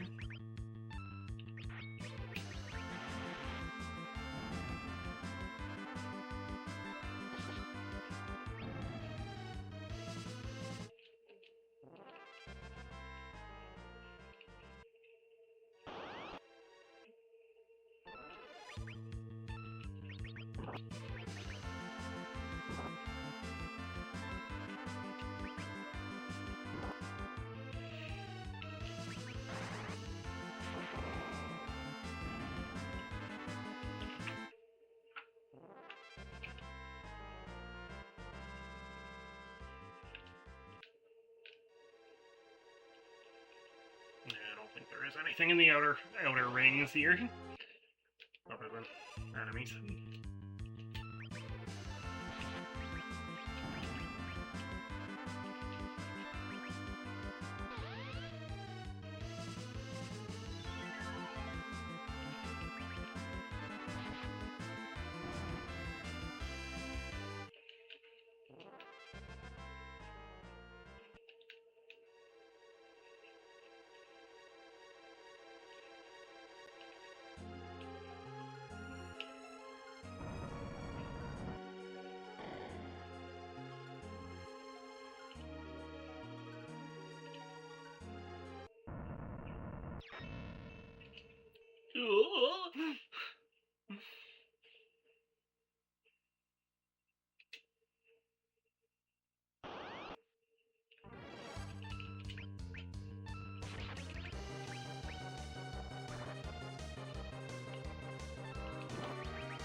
Alright, there's the sand ruby.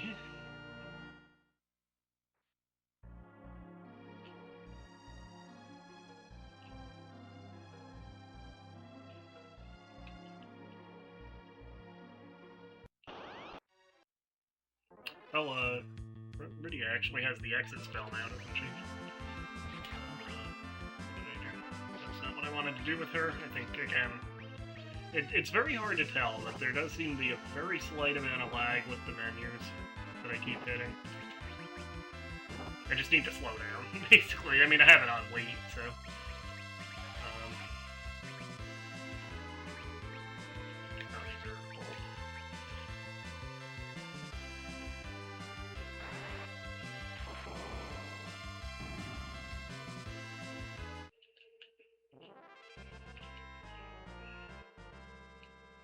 Alright, let's warp out of here.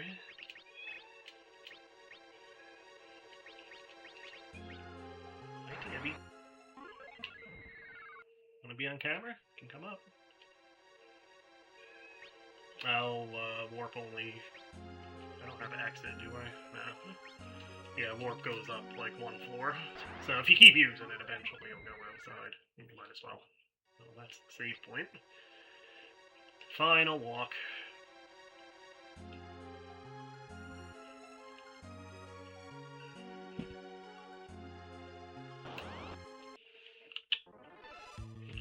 There she is.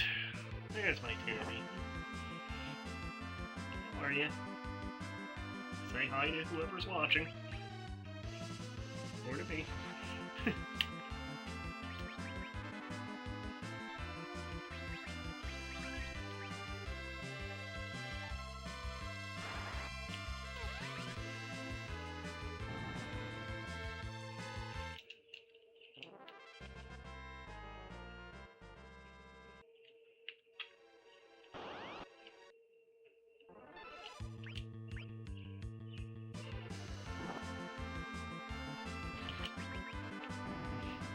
Just one shot at that.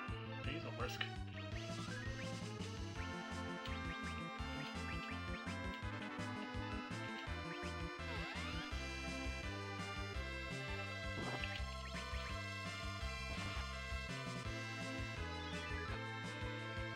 Nice. You're not totally useless, Edward. Just mostly useless.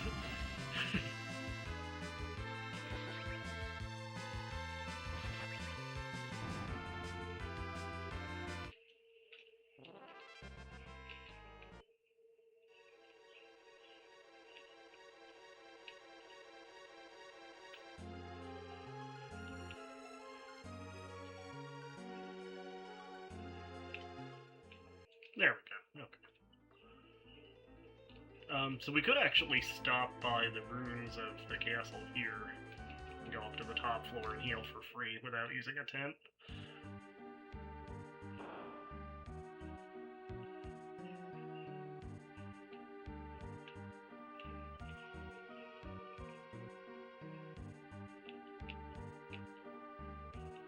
Okay.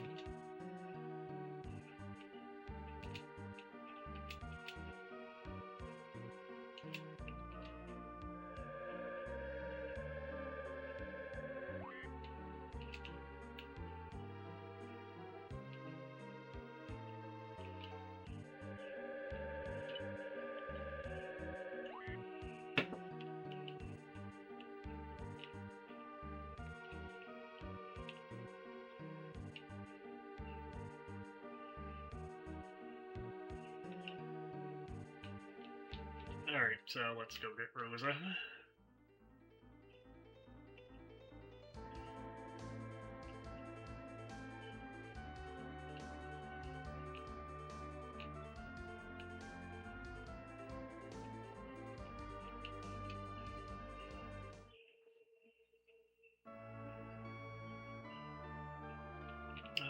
Just over here. Well, we'll get Rosa in the party first, and then we'll hit the shops. And then we might call it a session for today. She's in here, right?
work.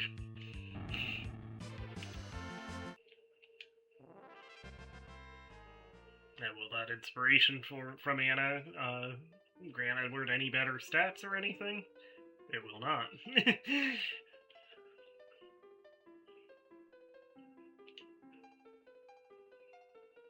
So wait, if this is a dream, does that mean I didn't actually waste that bomb I used there? I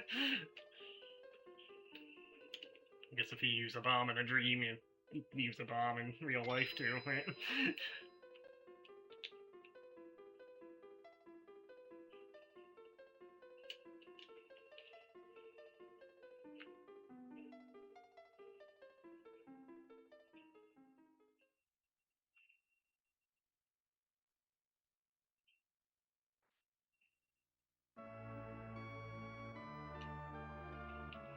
Alright, so we have Rosa in the party now, and we're gonna want to do the 2 front row, 3 back row formation for this lineup. Edward in the 3rd back row slot there.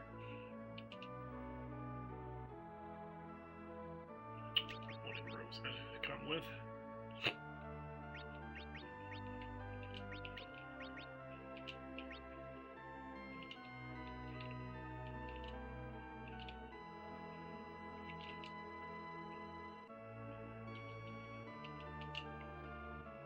That's an odd thing to say.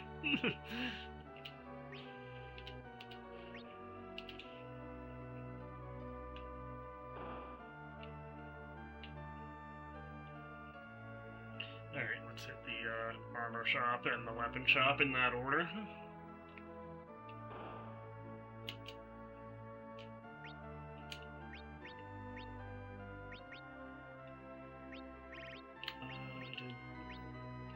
Rosa and Edward have.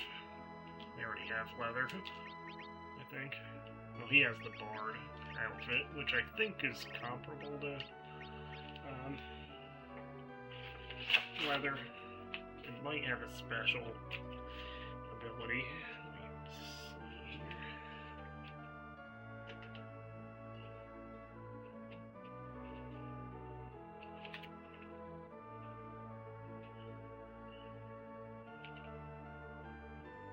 Bard is effective against silence.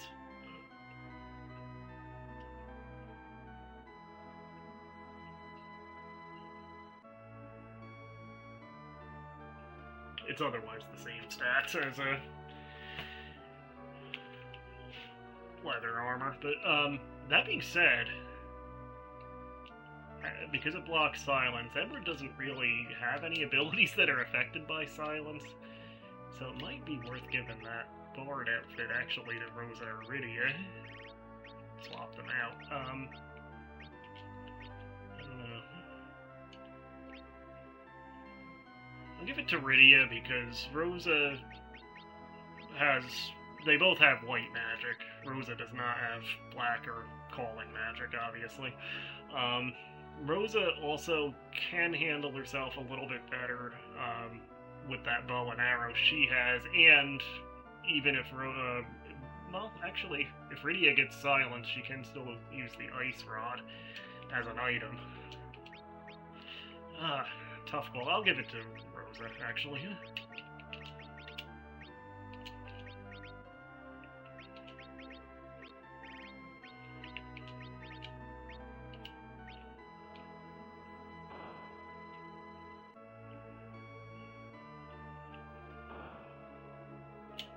Alright, so looking at the clock, I'm at like a little over 2 hours now, I believe. So I'm thinking maybe it will be worth just going through Mount Hobbs. We'll get our next character there, and then we'll save after that. Where's the item shop? Is that in the inn in this town? Yeah. Alright, so we will buy a few things here. 10 of each, I guess. Yeah, we'll get 10 lives, why not?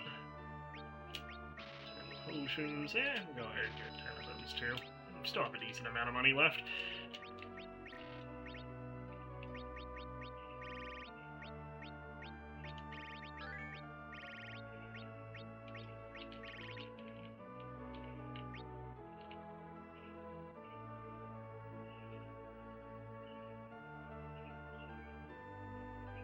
Move your ass! Well,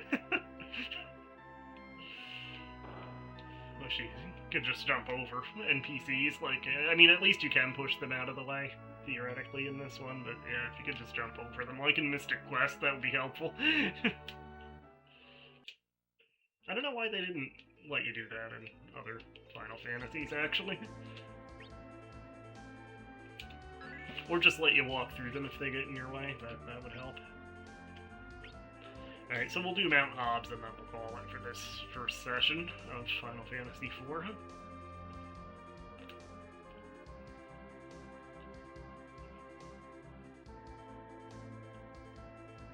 That'll actually be a good place to pick up next time, too.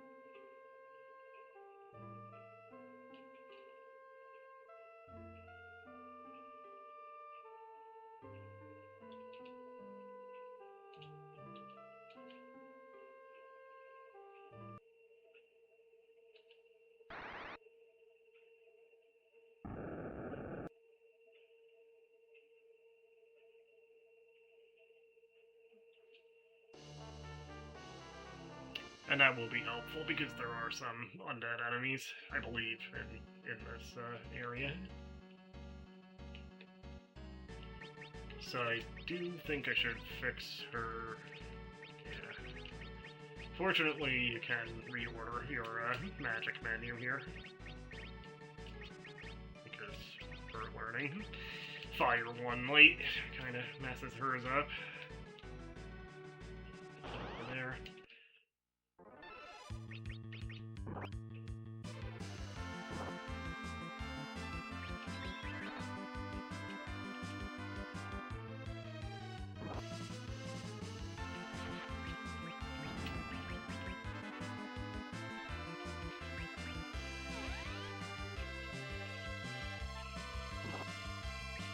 I would have thought these would be weak to ice, they usually are. Huh.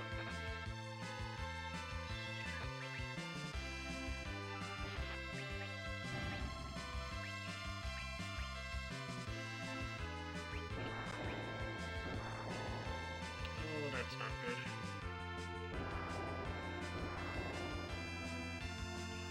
Well, that could have gone better, huh?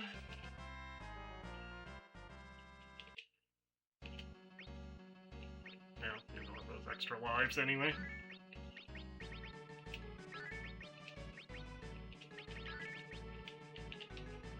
Some people call extra lives one-ups, or some people call one-ups extra lives or free mans. I call them life insurance. Alright, so yeah, here's some undead enemies. So they're going to be weak to fire, and they should be weak to cure magic too, actually. Let's give them a shot at cure.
So the far door is probably the one that we're actually supposed to go through to really progress. So we'll hit the near door first. Oh yeah, this goes to like some tents, and what looks like a little mountainside graveyard here. It's not a bad place to spend eternity, right? Well, unless these skeletons are the occupants of said mountainside tombs, I don't know. What does Rosa's Prey do? Is that just like a porteel? I guess it can fail. God damn, leave Rydia alone.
Is that a bow or arrows?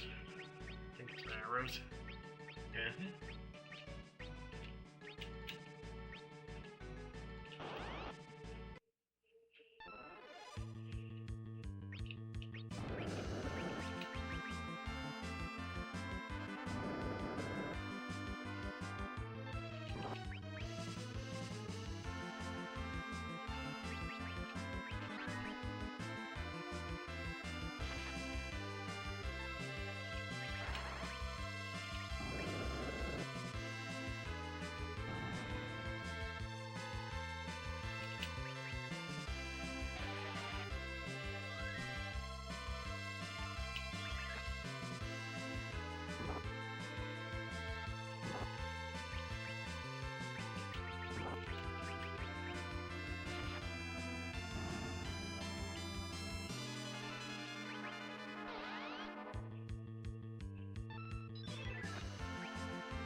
Oh, holy arrows did a lot of damage to that.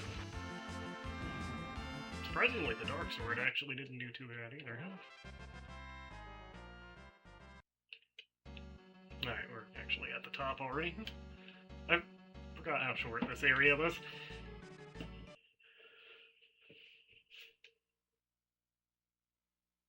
Oh, they did change that line. In the Super Nintendo version, for some reason, they translated his karate noises as achoo. So he basically sneezed at them. Kinda missed that, actually. Again, just imagine him saying, achoo!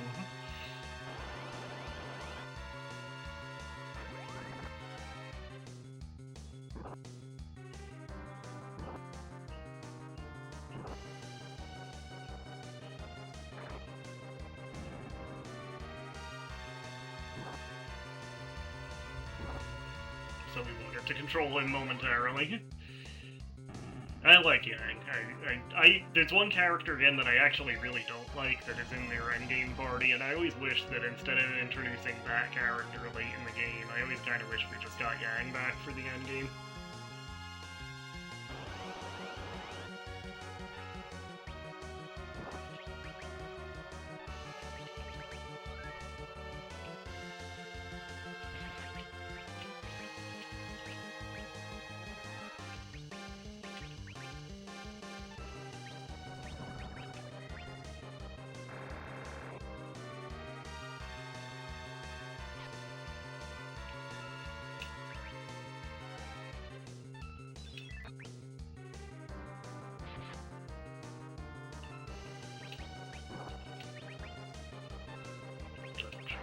Ice Rod.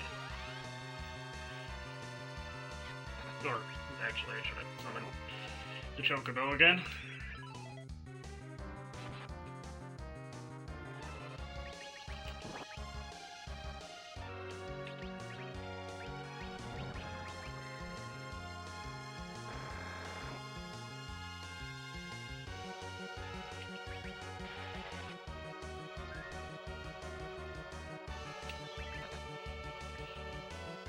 Oh, here we go. Mom bomb time.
shit show.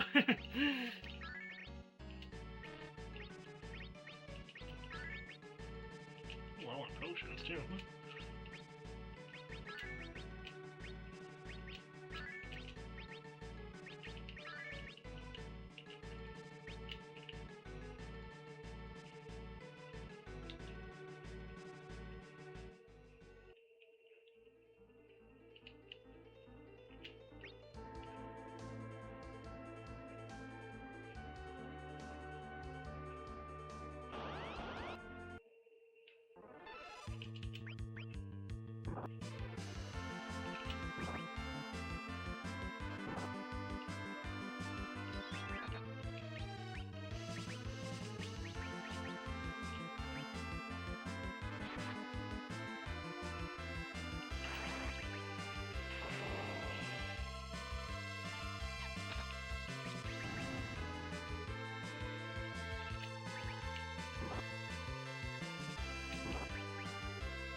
I guess if that's the amount of damage they're doing.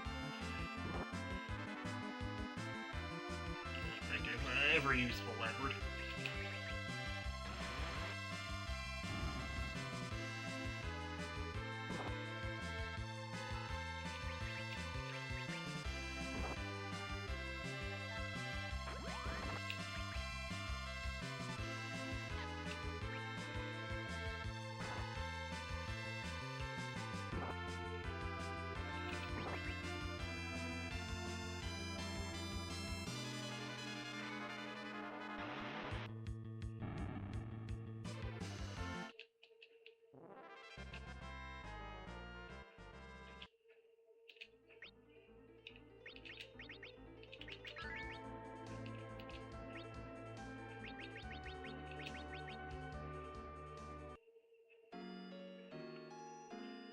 Get to an item shop soon.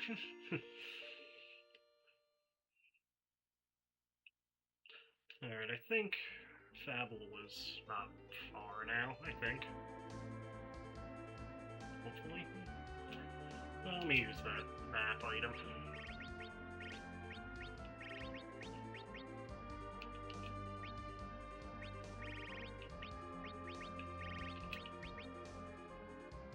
Oh, yeah, there it is. That may be the first time I've ever actually used that item, incidentally.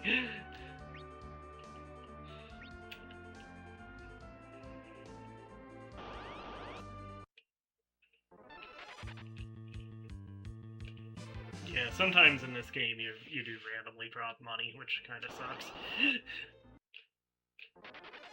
Not always, but sometimes. Alright, so we'll save here.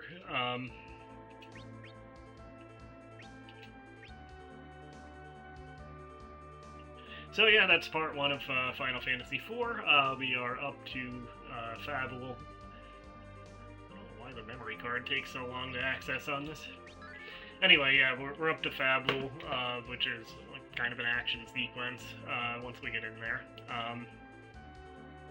Where did we go after that? I kind of forget exactly what the next stop after that is. Anyway, we'll find out. There's a good look in the book here. Ready to get a Kaipo. We did that already, obviously.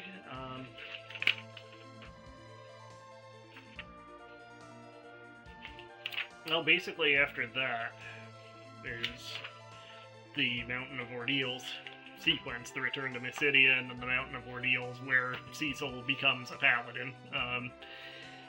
Spoiler. That is kind of the turning point of the game when Cecil changes his class, and effectively effectively the Dark Knight Cecil ceases to exist as a character in the game, meaning that he gets entirely replaced with the Paladin version of Cecil, and he even starts over at level 1. But that's what he will remain for the rest of the game after that point. So, yeah, anyway. It's a great game. You know, I don't have too much more to say about it past what I said in the intro. But, yeah, among my favorite Final Fantasy games, probably among just about everyone's, you know, everyone who's played the earlier games and didn't just start with Final Fantasy VII or later. But yeah, it is a great one. I would say probably my overall top 3, number 3 in the top 3 Final Fantasy game. I think I'd probably still rate 7 ahead of it, and 6 again is always probably going to be at the top of the list, but yeah, this is a great one anyway. So hopefully you'll join me for part 2 next time, probably next week hopefully, and we'll clock in a few more hours of Final Fantasy IV. So we'll see you then. Tabby's asleep. I was gonna ask Tabby if she wanted to say goodbye, but I will not wake her. Anyway, see you later.